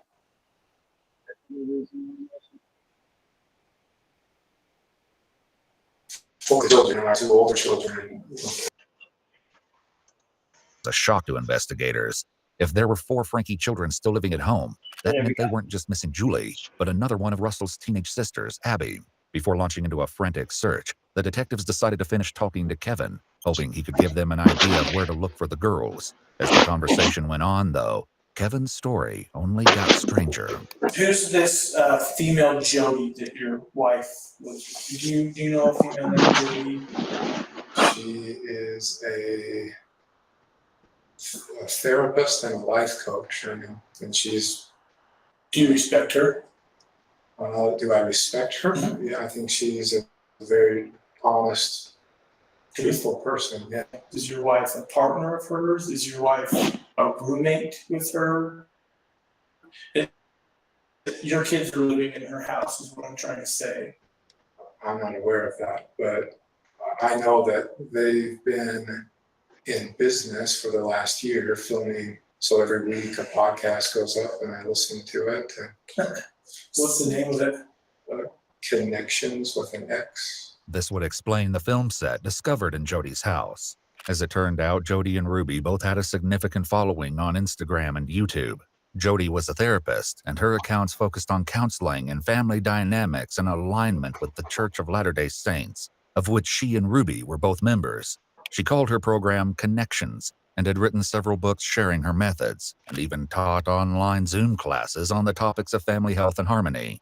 Ruby, meanwhile, created more slice-of-life content, cataloging daily life with her family as members of the Mormon faith. Her main platform was a YouTube account titled 8 Passengers, supplemented with an Instagram under the same name. In due time, the police would learn that the content made by Ruby and Jody had become unimaginably twisted behind the scenes. Are you involved with their business efforts? And were you involved in the 8 Passengers account with your family? Yes, I was in the videos. And Recently, Ruby's online presence had undergone a shift. She rebranded to Truth Mom, but began vocal in favor of working with Jody on Connections. You guys got a lot of heat for neglect and child abuse. A lot of people commented those things on there. Why were they commenting those things? That's a good question. We had a son who was acting out in very selfish behavior. Is this Chad or? Yes, this was Chad. And none of this is strange or odd. You could get on YouTube and find out all sorts of stuff on this. Eventually, Ruby stopped posting on her private YouTube account altogether, which calculated 90% of the family's income. Her last video on Jody's channel, though, had come out just 2 days ago. In the interrogation room, Kevin shared more about the situation, which led to public outcry against the Frankies. He was being very cruel and mean to his siblings that he shared a room with. And so we removed him from the room. And we said, you can sleep anywhere you want. Sleep on the couch, sleep on the pull-out bed, sleep on the floor for all we care, but you're not sleeping in that room with your brother. He chose to sleep on a beanbag. So 9 months later, he had made a lot of changes in his life. And he was ready to, and we had moved by that time. And so we had a new house, and he was ready to move into his own bedroom. Made a video about it. And in the video, he mentioned something to the effect of, I've been sleeping for 9 months on a beanbag. And that is what all the uproar was about.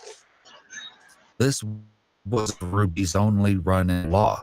Shockingly, just 5 days before her arrest, she'd been pulled over while driving with her kids in the car. Hello. You know how fast you're going right there? No. Okay. Got you going 57 in a 35. Ruby was sent on her way with only a speeding ticket. Back with Kevin, he explained that the situation with his oldest son, Chad, was the catalyst for Jody getting involved with the family. She was hired as Chad's therapist and had the boy personally paying her $900 a month. From there, her involvement with the family only grew.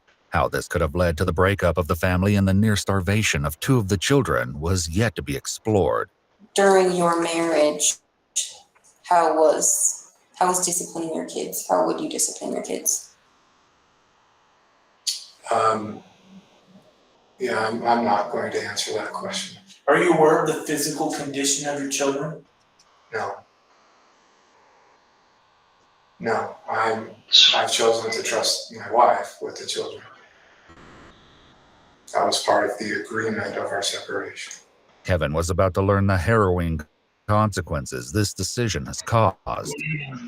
We received a call from 911 on our dispatch that a 12 to 13-year-old boy was knocking on doors in the neighborhood asking for food and water. So he had, I'm sorry, what? He had duct tape on his extremities, on his hands, on his ankles, and those were covering rope burns that were just to tie him down.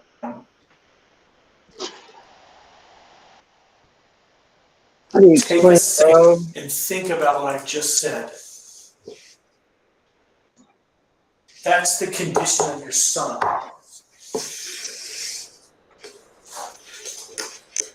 Given that information, your son was taken to the hospital.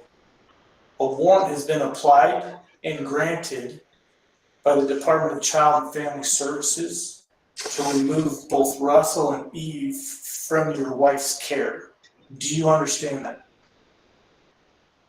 I understand. Do you condone that behavior?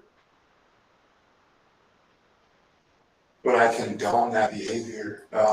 That's my job. My job to have knowledge of the treatment of these based on your precious description, children. no. But again, I don't know the details or I don't know what's going on. But as you described that sounds horrible, disgusting. No human being should be treated like that. The investigators stepped out to give Kevin a few private moments to come to terms with what he'd just learned. When the investigative team returned 10 minutes later, Kevin took the opportunity to ask a burning question. What's going to happen with my wife? I love my wife. I don't know. I'm being honest with you. I don't know. Haven't had anything to do with I don't have those charges against my wife. Possibly.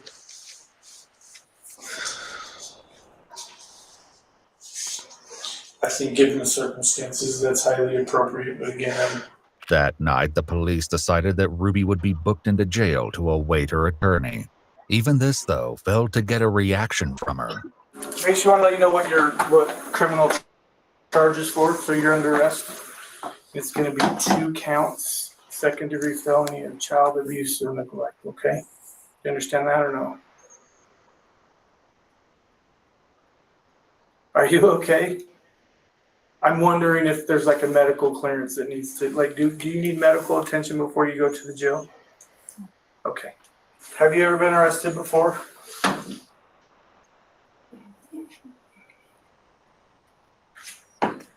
There's something wrong with I'm just concerned about you. I know you don't believe that. But I've had an opportunity to talk to your husband and kind of worried about your circumstances and obviously your children as well.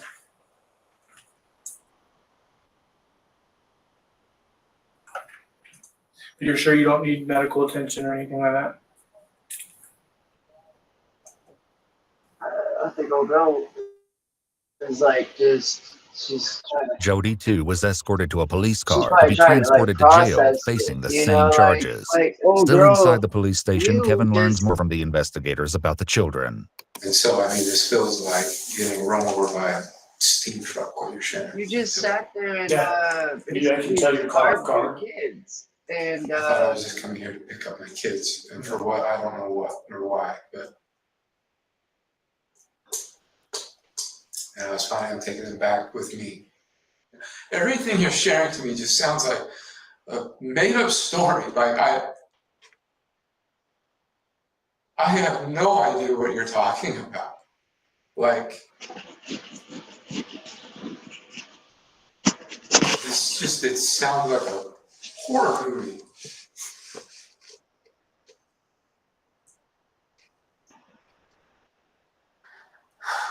And what you're sharing with me just feels like a sucker punch. I feel responsible. Separating the hurts. I know you're all doing your jobs. And I know you all have the best interests of my kids in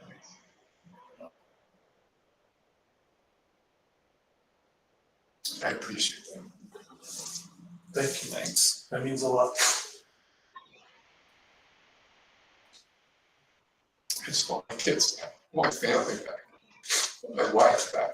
It was doubtful either Ruby or Jody would be getting out of jail anytime soon. Jody grappled with this through the lens of religion while speaking with a friend she called from the county jail. And I don't know if I'm going to be like some kind of example, but when I get out of here, I have a story to tell, and I'm going to try to do everything I can to protect the children, because that's what's happening, is that kids are being just horribly abused. So I have just been begging him, like, you've got to explain this to me. Like, I cannot logically figure out what's going on here. I mean, I should be here. I haven't done anything wrong. Ruby, too, made some equally baffling claims during her jailhouse phone calls. But the most upsetting thing is that I am completely misunderstood. That is the most horrible feeling. Like, my own family misunderstands me. They misinterpret me. And poor Jody, they misinterpret her, they misunderstand her. She puts her neck out on the line for people and then they get mad at her. I mean, it is just horrendous. It's horrendous. And you know what? Every Joseph Smith, every wonderful man of God has had to be misunderstood. And I'm a good woman. I don't do naughty things. This is a witch hunt. It wasn't all dark and twisted news, though. In a stroke of luck, the police located Julie and Abby. Shockingly, they were nowhere near the family home in Springville. Rather, they were located more than 20 miles away at a house belonging to Ruby's friend and fellow Connections member, Pam. How she'd gotten there, though, remained in question. Pam was handcuffed when the police arrived and agreed to answer some questions while waiting for additional investigators to arrive. While one officer sat with her, the other had the opportunity to check in. Do you need medical attention at all? Okay. It's like one big old cult or something. Is there a reason you're It so seems scared like right to now? me. It's like some big old like It's us. YouTuber cult. Okay.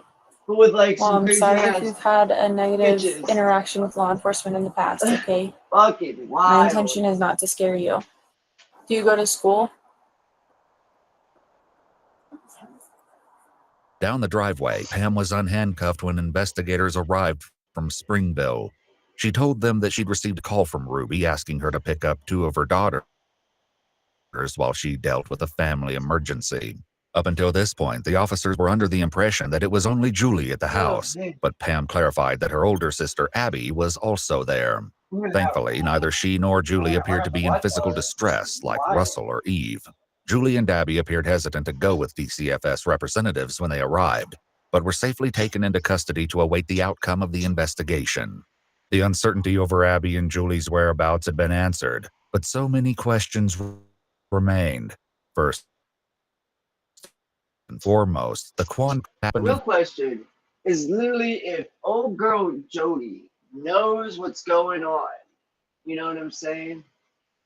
Why the fuck did she not say anything anytime? I think that Jody is one of the most normalest ones out of all of them.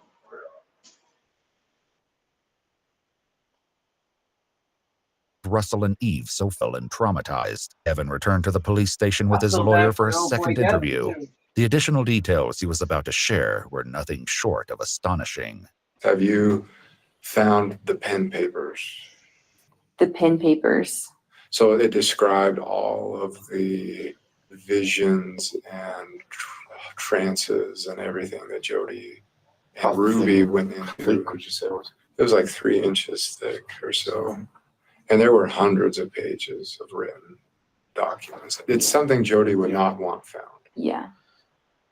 But she wouldn't want to destroy it. Because we do have Ruby's journal, which is from those dates that you mentioned. These things are going to be so. The stuff she wrote in the pen paper, she would not write in her journal. The stuff she wrote in the pen papers was not intended to be read by anybody until God would decree them to be written as scripture for the whole world to read. What the fuck? I believe that's what we have. It wasn't certain whether the documents found by the police were actually Ruby's pen papers or just a journal. Regardless of what they were called, the contents revealed a wealth of heinous secrets. On July 10th, 2022, Ruby wrote, "Eve and Russell have been in so much deviant behavior they won't control their bodily functions. I never would have suspected the cold, dead heart Russell has." Ruby echoed these sentiments in one of the phone calls she made from jail. Adults have a really hard time understanding that children can be full of evil and what that takes to fight it. According to the journal, Russell and Eve were locked in closets, made to do physical labor, wall sits, jump on a trampoline, stand out in the rain, and carry heavy boxes up and down the stairs for hours on end. When Eve slipped and fell while carrying the boxes, Ruby accused her of doing so on purpose, and then shaved her head as punishment. And this was just brushing the surface of what the children endured. I've never had a kid quite like Eve, but she does not like to sit and listen. I don't know if that's just her personality and she just needs me to be more strict with her than what was required with some of the other kids, or if she is displaying hyperactive tendencies. So I'm going to try to figure that out today. I honestly don't know which way it's going to go. She knows that I mean it, and I'm going to carry through with it. If she absolutely is not capable, then I'm going to maybe take further measures to figure out if there's hyperactivity tendencies going on, or if she stays and she's really good and she listens, then it probably just means she needs a little bit more of a strict routine with her. According to Kevin, the fight against so-called evil had not originated with the children. In fact, the downward spiral had begun more than a year prior under some very strange circumstances. We went out to like a dinner afterwards, and that's where Jody really opened up to the women in a private conversation that she believed she was being tormented and haunted by shadow figures every night. And that was spooky. Ruby also revealed that Russell and Eve still sometimes failed to control their bodily functions. She presented this as a method by which they defied her. Back with Kevin, he alleged that Jody's experiences had rapidly grown more intense. She was walking along the beach with Jesus, and Jesus challenged her to go walk on the water, and it was a whole lesson on walking on the water. And that was still just the tip of the iceberg. The more investigators read of Ruby's journal, the more depraved the story became. Tuesday, big day for evil, she wrote on July 11th. All night, Eve screamed and cried and hit her head on the tile floor. Today, Jody confronted her. Eve admits to putting on a show for her mother.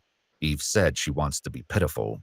When the investigators read on and learned what torment Eve had endured to reach this level of desperation, they likely didn't know whether to be enraged or heartbroken.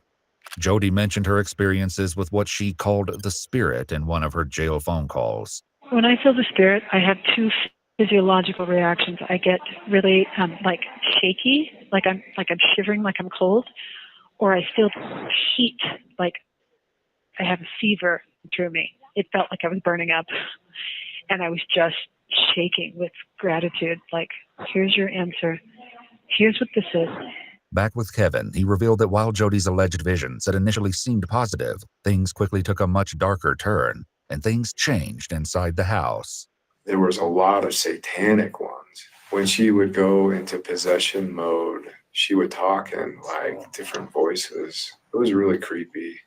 But the voices would say, she's ours, we're not letting go. She is Satan's bride. She's mine. I'm going to marry her. If she was faking it, she believed that Satan wanted her as her bride. The journal revealed that Eve experienced horrific punishments. This is the day Eve anticipates breaking her 2-day fast, Ruby wrote. I let Russell know she has hardened her heart and will do one more day of fasting to invite her to humble. Eve flips out and begins ranting. All day, Eve makes rhymes about my mom starves me and calls it fasting. In his second interview, Kevin continued his description of what it was like to live with Jody. I can't explain some of the stuff that happened while we were there, like crashes in the basement while we were talking upstairs, and plates like in the kitchen just flying off by themselves, like full speed, smashing on the wall and falling to the floor. And I don't have any way to explain it other than there's some crazy going on. On other occasions, Eve was doused with water in the dog wash and made to sleep on the basement floor, and it only got worse going forward. Kevin, too, said that back in 2021, the situation with Jody took a similar downward trajectory as she became increasingly entwined with his family. But it reached the point where in August, her bishop at the time, he's not her bishop anymore, but I mean, he was going over there every night, and he'd be there for like 4 hours. And he'd be like, I'm fighting evil spirits. I'm casting demons out. Crazy stuff going on. And finally he got to the point where he's like, I can't do this anymore. Like, there needs to be some sort of resolution. After the bishop left, the first attempted fix was for Jody to move in with another family involved with connections. The opinions Kevin shared about what happened with that family reflect only his beliefs, and we have not been able to verify them. according to them. After 6 weeks and trying to seduce the husband of the family, they kicked her out. While there was no way to prove that Jody had been held against her will, the police knew for a fact that Russell and Eve had been. Ruby documented one particularly horrific confrontation between Russell and Jody, whom she refers to frequently as G-Joe. G-Joe takes Russell on a little walk to the pool, Ruby wrote. She talks on how Russell has love twisted. G-Joe then pushed Russell into the pool. Meanwhile, Kevin recounted the events after Jody either escaped or was kicked out of the other family's home. It was at that point that they said, why don't you take her up to your house? And I was like, oh, hell no. I don't want this in my house. But I was beaten over the head with it. Like, that's really insensitive. You know, she's done so much to help our family, and you're being selfish, and she has needs, and come on, like, it won't be for long. And so I relented, and I was like, okay. Later in his second interview, Kevin told the police about the drastic changes that took place in the Frankie house after Jody moved in. The moment she showed up in my house, just the weirdest crap started happening. Lights turning on and off, sounds of people walking in walls, and like sounds like footprints going up walls and across the ceiling, and stuff floating around. And I became the resident exorcist. That was the title I came up with myself. I thought it was kind of funny. Whenever she started to like go into a trance and go into possession, which started to be a lot. And Ruby would go up and check on her. It started like every 4 hours at night, and then it moved every 2 hours at night, then it moved every hour at night. And then at some point, Ruby said, you know what, I'm just going to start sleeping in there. And if I need you, I'll come down and get you. Kevin said that Ruby and Jody began sleeping in the same bed. However, this was only the beginning, and soon Kevin noticed that he was being subjected to unique restrictions. I could leave when I wanted, but I couldn't come back until Ruby gave me permission. I couldn't come into the kitchen to eat until Ruby gave me permission. And the upstairs where Jody roamed was completely off limits. Ruby would dictate all of the terms of how our interactions would be when we would talk. No matter what I did, no matter how much I tried to track better, be truthful, and not be selfish. Every week it was like, you're being manipulative, you're being selfish, you're lying, you're hiding something, you're still hiding stuff. And I really started to question my sanity, honestly. It became more and more and more and more and more isolated. Jody had an approved list of men that I could make phone calls to. This appeared to be a method Ruby repeated with Russell at Jody's house. Ruby recounted in the journal how she woke one night to find Russell missing, and a note written in pebbles on the balcony which read, "Jail. I will call when I get there." Panicked, Ruby said she and Jody searched the house, then got in their cars and began driving around looking for Russell, which Ruby described as racing the devil. They brought him home. Disturbingly, she went on to describe the concession of letting Russell sleep in a bed and feeding him a full meal the next day as like stitching up a patient knowing you didn't get all the cancer out. Okay, look at me. Don't say help anymore. You done said it. Yeah, so I'm very clear what I'm talking about. Don't say that again. Do you understand? Because next time you won't be smiling on your face. Kevin explained that the situation never improved as everyone tried to appease Jody and Ruby. So I was completely cut off. If I went to my church leaders, I was seeking enablement. If I went to my family, I was seeking enablement. If I went to anybody, I was seeking enablement. I felt trapped. And that's where I was all the way up until the last week of July, when Jody called me one day out of the blue and just said, I don't understand why you're not getting it. While everything the police had learned so far was certainly horrific, they would soon realize that it almost got unimaginably worse for the children. Based on the journal entries, the authors believed that the children's bodies needed to be engaged in painful good work as punishment. Just as Ruby and Jody set out to look for rural land in Arizona for the Frankie children to work, Ruby got a text. I found the land. As the move to Arizona loomed dangerously closer, It became obvious that the women wanted the pair to choose punishment over respite. In an emotional phone call made from her jail cell, Jody had this to say on the topic. Nobody wants the truth. Nobody wants the truth. Nobody wants the truth because these kids, I told Doug, I woke up, the spirit told me, it's all the devil. I mean, you've seen him, and he uses these kids, and he uses all of us as the adults, the parents that don't hold the kids accountable. So now it's abusive to make a kid sleep on the floor. It's abusive, or it's abusive to, that's ridiculous. You can't even raise your kids anymore. This was the sort of stance Jody put forth through her program, Connections. At its peak, her Instagram had over 10,000 followers, leaving the police to wonder just how many other children might have suffered the ramifications of her influence. Later, in the midst of the investigation, Kevin continued his story of his family's breakdown. So that separation continued all the way up until the holidays, maybe. And then Ruby ended that separation. Jody went home the second week of January. But by that time, Ruby, Pam, and Jody were completely determined to do this work that they felt God had for them. I thought it was crazy. I thought it was just crazy. When talking with Kevin, the police pursue her work with Jody. She wanted to legally, work with Jody's attorney to give Jody 8 passengers and become an employee of Connections. Basically, the contract was Ruby gives Jody everything and Ruby gets nothing in return. Our YouTube manager at the time was red flags. I don't know how to tell you. She is scamming you. Ruby fired him. Regarding this issue of Ruby and Jody's business entanglement, Ruby made some interesting claims in one of her calls from jail. In fact, she seemed to be changing her attitude towards Jody entirely. Jody Hildebrandt never was my business partner, nor was I ever her employee. I never received wages from Connections or Jody. In 2019, I hired her as a counselor for my son, and then in 2020, I paid her to be my mentor. She's a whirlpool. She just pulls you. Regardless of any legal business arrangements, finances became an increasingly central component of the travesty that befell the Frankie children. This became clear when police continued reading Ruby's journal and gained further insight into the disturbing reasons she and Jody were looking into moving to Arizona.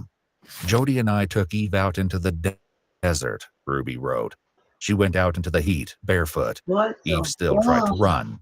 She screamed for another family, water, food, care, love. Oh, Eve, a manipulative ploy. Ruby's journal entry about taking Eve to the desert became even more heartbreaking. Apparently, it was only after Eve collapsed on the road exhausted that Ruby took her home, but not for long. The very next day, Ruby, Russell, Eve, and Julie all returned to the desert. For the next 3 days, the children were made to weed and tidy a cemetery on a nearby Native American reservation. They were not allowed to wear shoes or gloves, despite the fact that there was broken glass and thorns everywhere. At one point, Russell became so desperate to escape the heat that he stuck his head in the toilet. Footage of this suffering was captured by a local who explained in no uncertain terms to Ruby that she was not welcome there and that she would be filing a police report. This, Ruby wrote in her journal, was a sign that the devil does not want us to take Russell and Eve out of society. Apparently, relocating to Arizona was their chosen method of avoiding further unwanted attention. One has to wonder how long the plan to get to Arizona was in process, though, based on an interaction Kevin mentioned happened before the separation. Ruby started threatening me with another separation.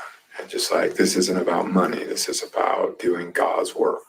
So we continued in that dynamic for the next 6 or 7 months until she went on a trip with Jody and Pam down to Arizona.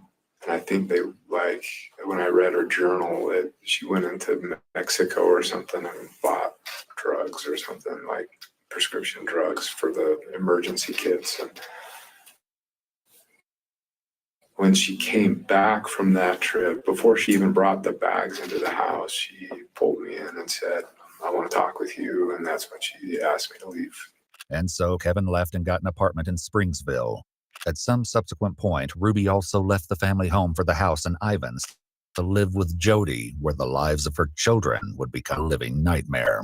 Back with Kevin, he said that when Ruby initiated contact again, he had no idea the sinister plan she had in store for their children. Around that time, things with Ruby started, like, picking up, and I didn't understand why, but like Ruby wanted to meet in a parking lot and wanted me to sign over 2 of our cars, wanted me to sign them over to her name.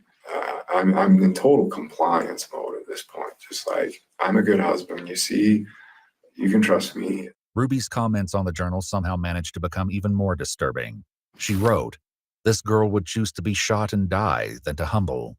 Even that wasn't the most disturbing part, though, because after locking Eve in the closet overnight, they decided to treat her injuries from the cactus. Ruby said, "The spirit was very strong as Julie and I witnessed Jody cleaning what did not deserve to be clean." Kevin continued his story, discussing the moment he found his family had disappeared to live, leaving their own house. But when I returned to the house, everything was packed up, and a neighbor came over and said she asked for the HOA rules and mentioned to him that she wanted to rent the house out, which I was like, are you kidding me? And she wanted to sell the house, but couldn't because my name was on the mortgage. In another jail call, Ruby revealed that the Arizona scheme had gotten further along than anyone yet knew. One shudders to think what could have happened if Russell hadn't escaped before the move. I pulled the money and I have it in a bag. With you? Do the police have it? Well, I don't know what the police took. But the bag was at Jody's house? They can't just take people's money. I mean, that's not right. In a stunning twist, the person on the other end of the phone was none other than Kevin himself. In the days following Ruby's arrest, the pair made several phone calls where Kevin tried to ensure he received custody of the children and secured the money that Ruby had pulled out. Kevin's demeanor towards Ruby in these calls might be unexpected. I am committed to our family. I'm committed to you and our marriage. No matter what happens, I will be here to support you in any way that I can. Well, thank you for stepping up. During this call, Kevin and Ruby agreed to limit their contact going forward to strengthen Kevin's chances of gaining legal custody of the children. A discovery made the next day, though, blew that out of the water. The bag's gone. What? The bag is gone. What? What?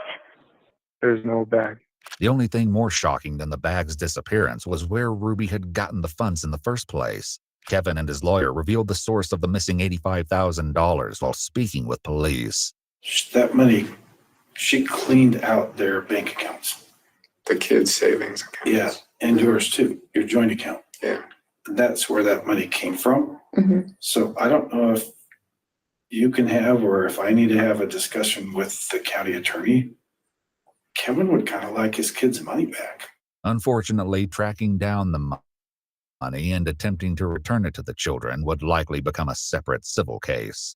While Ruby didn't comment on this directly while in jail, she had more thoughts to share the longer he was behind bars. The devil is so sly. And I took such a huge slap in the face to wake up to it. On another call with her parents, Ruby proofread a court statement she wrote to address her children and acknowledge her actions. I would do anything in this world for you. My willingness to sacrifice all for you was masterfully manipulated into something very ugly. I took from you all that was safe and soft and good. I took from you your mother. How terrifying this must have been for you. I will never, ever stop crying for hurting your tender soul. You are such a very precious part of me. I'm so very sorry. But no apology in the world could begin to undo the horrible trauma experienced by the Frankie children. In contrast to Ruby's attempt to make amends, Jody's response was the same as it was at the beginning of the investigation.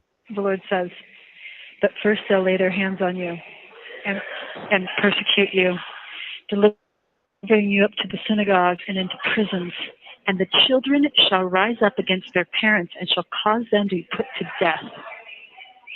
That statement right there is what's going on with me. The children shall rise up and put their parents to death, and ye shall be hated of all men for my name's sake.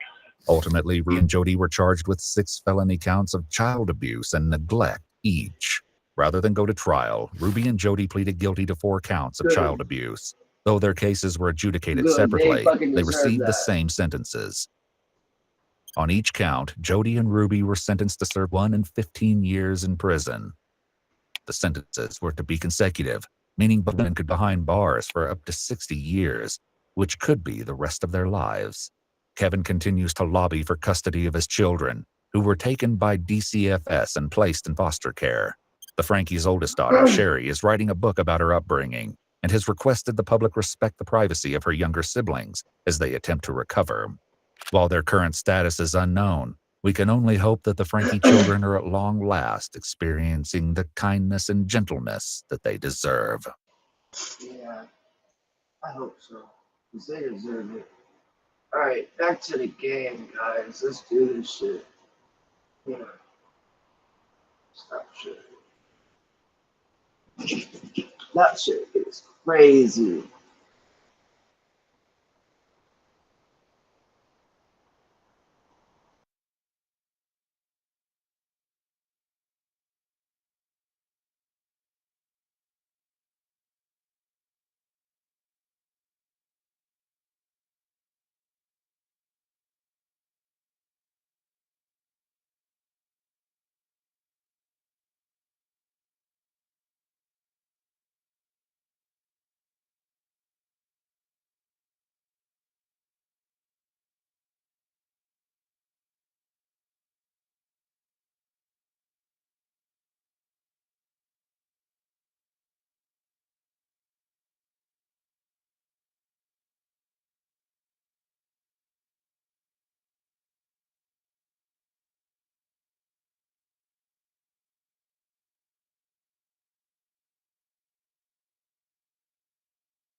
Yeah, baby. Let's get it. Are you guys ready to do this? Alright, I am. Let's do this. We're almost there, too, bro.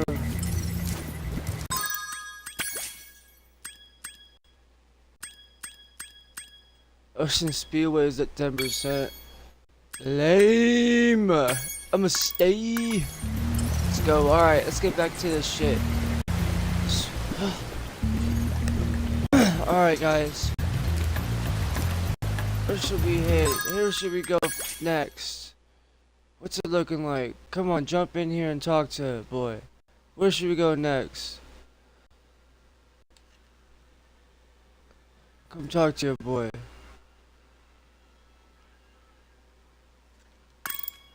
Alright, I ain't gonna sit here and wait for you.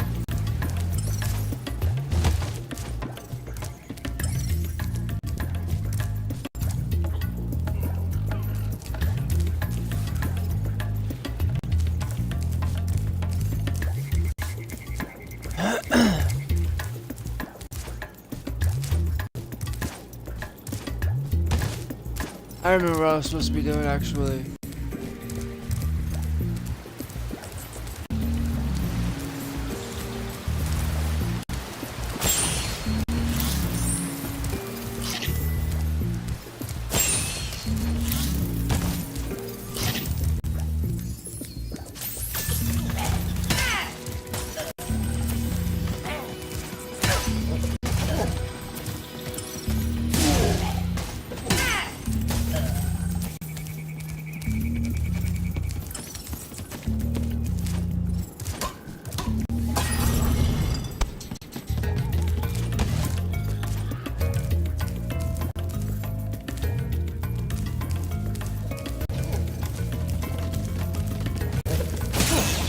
Oh.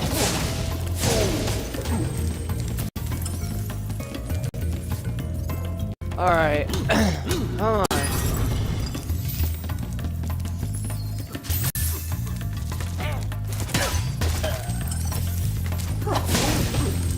Gotcha. If you jump on these stones in the correct order, you will solve the puzzle. I only know what the first one is. It's up to you to figure the rest out. Alright guys, you ready for this puzzle?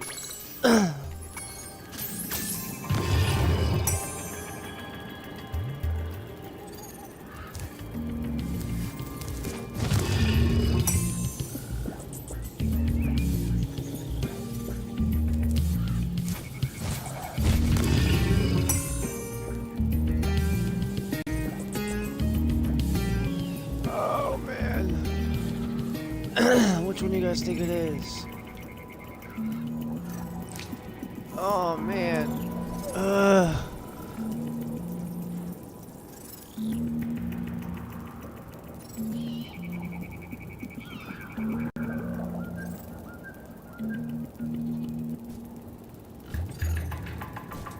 Oops. Oh no.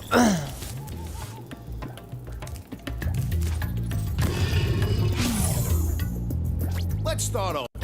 Sage.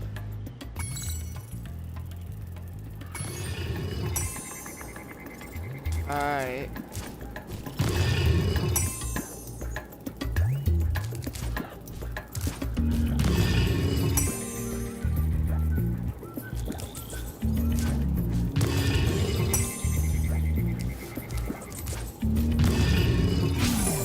Oh. Let's start over. We was there almost.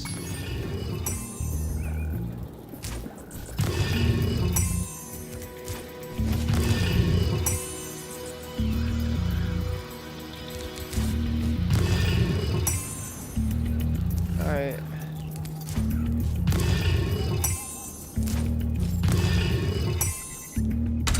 Ah. Nice job, Spyro. You're pretty smart for a dragon. All I have to give you is this shiny thing I found in our toolbox. Nice. I can use that. I can use that.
There we fucking go. I was like, man.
got a Red Bull.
There you go, baby cat.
This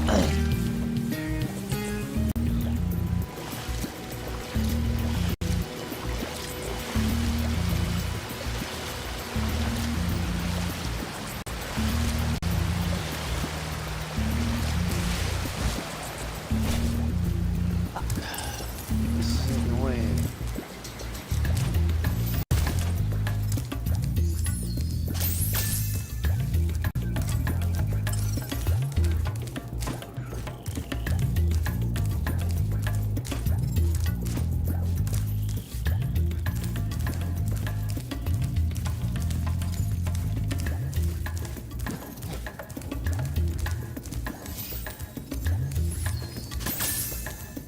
Oh my god.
It's fabulous to see you, Spyro. Now that the supercharged power-up is active, you can charge through the pedestals and send the dancing hula girls over here to help me.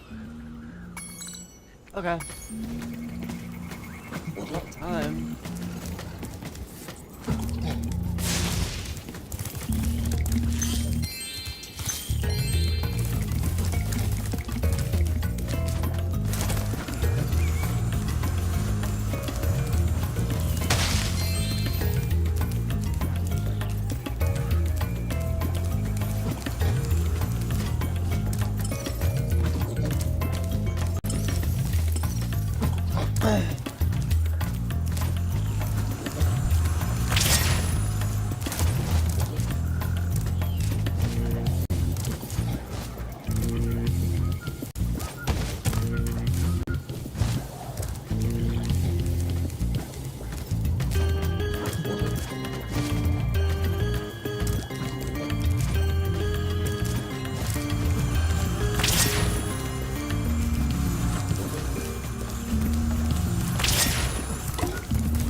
Damn it.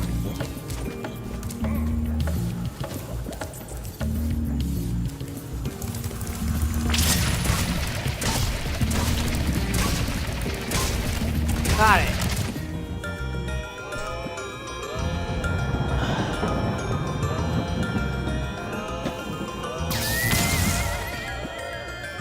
Look at that. The hula girl's ring dance blew up that idol like a Roman candle. Now I can pursue that dancing career I've dreamed of. Take this orb. It could help you go places. Yeah, it will.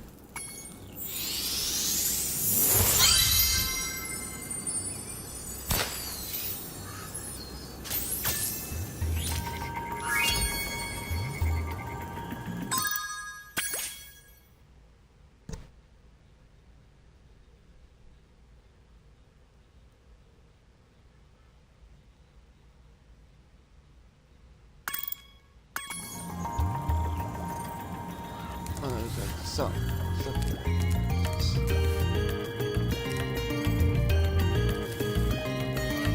One with the sword.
Hey, Spyro.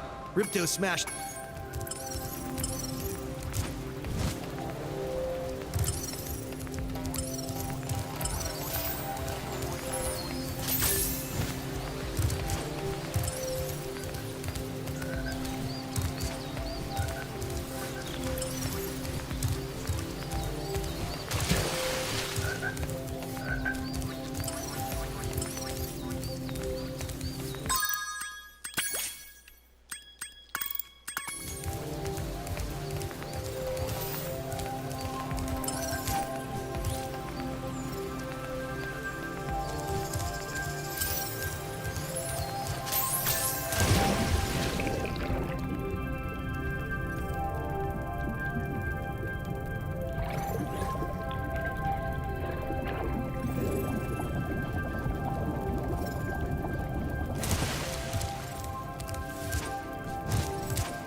We've always had trouble with the gear grinders, but now they've set up force fields to separate us.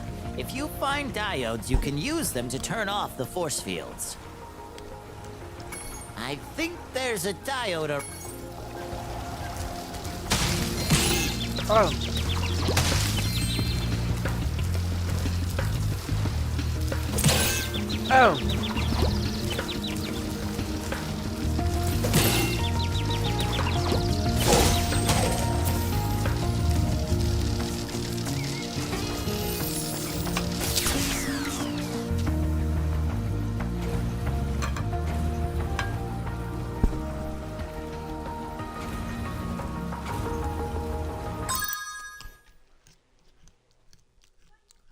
Hey, baby. What time are you supposed to get the kids? Huh? Oh, okay. Never mind. Sorry.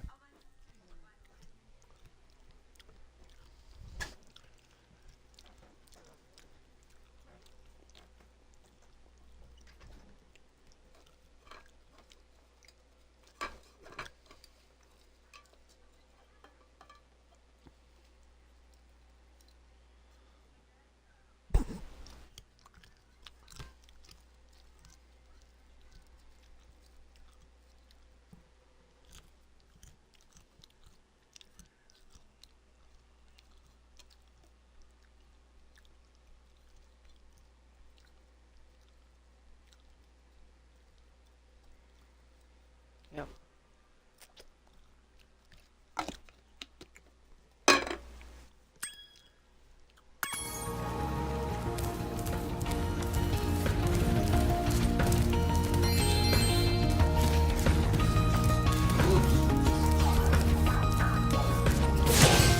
Whoa.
generator thieves keep taking our lightning stones. If you can replace them all and activate our generator, I'd be very grateful.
hop in the chat with me. Come on, let's talk. I'm bored. I've been at this game for a very long time now.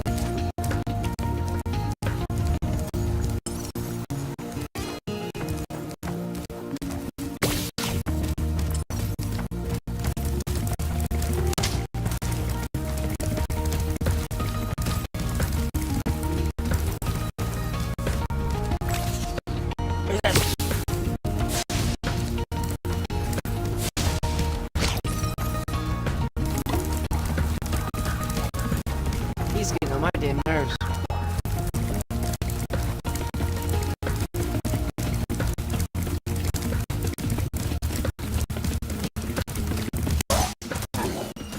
Bye.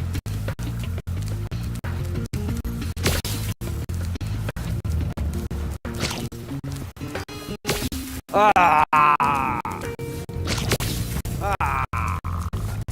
Come on.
Boom. Nobody loves me. Nobody wants to talk to me. It's clear to see I shouldn't be streaming. 'Cause nobody loves me. Nobody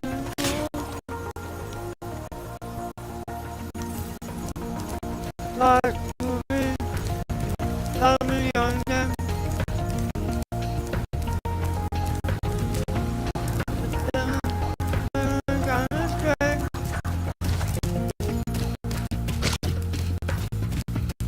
Yeah.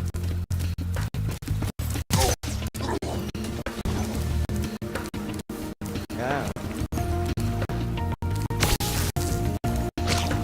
Oh yeah.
was like,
baby cat.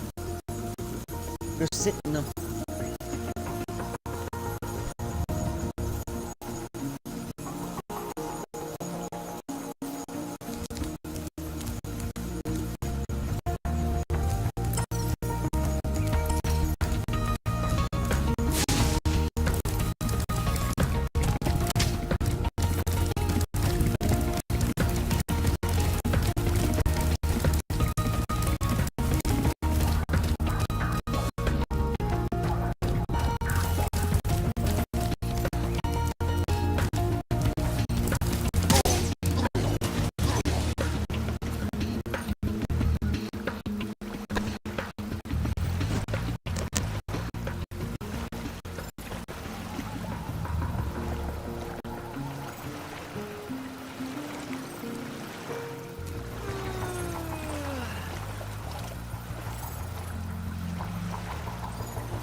I love you so much, baby cat. Even though you just sit on my head and shit all the time.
carga maco.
Thank you, Spyro. I found this shiny thing mixed up with our lightning stones. Please, take it as a reward. I'm tired.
Eyes are killing me right now.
Well,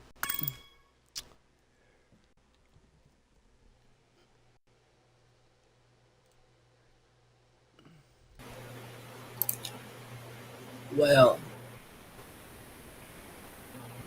talking about that time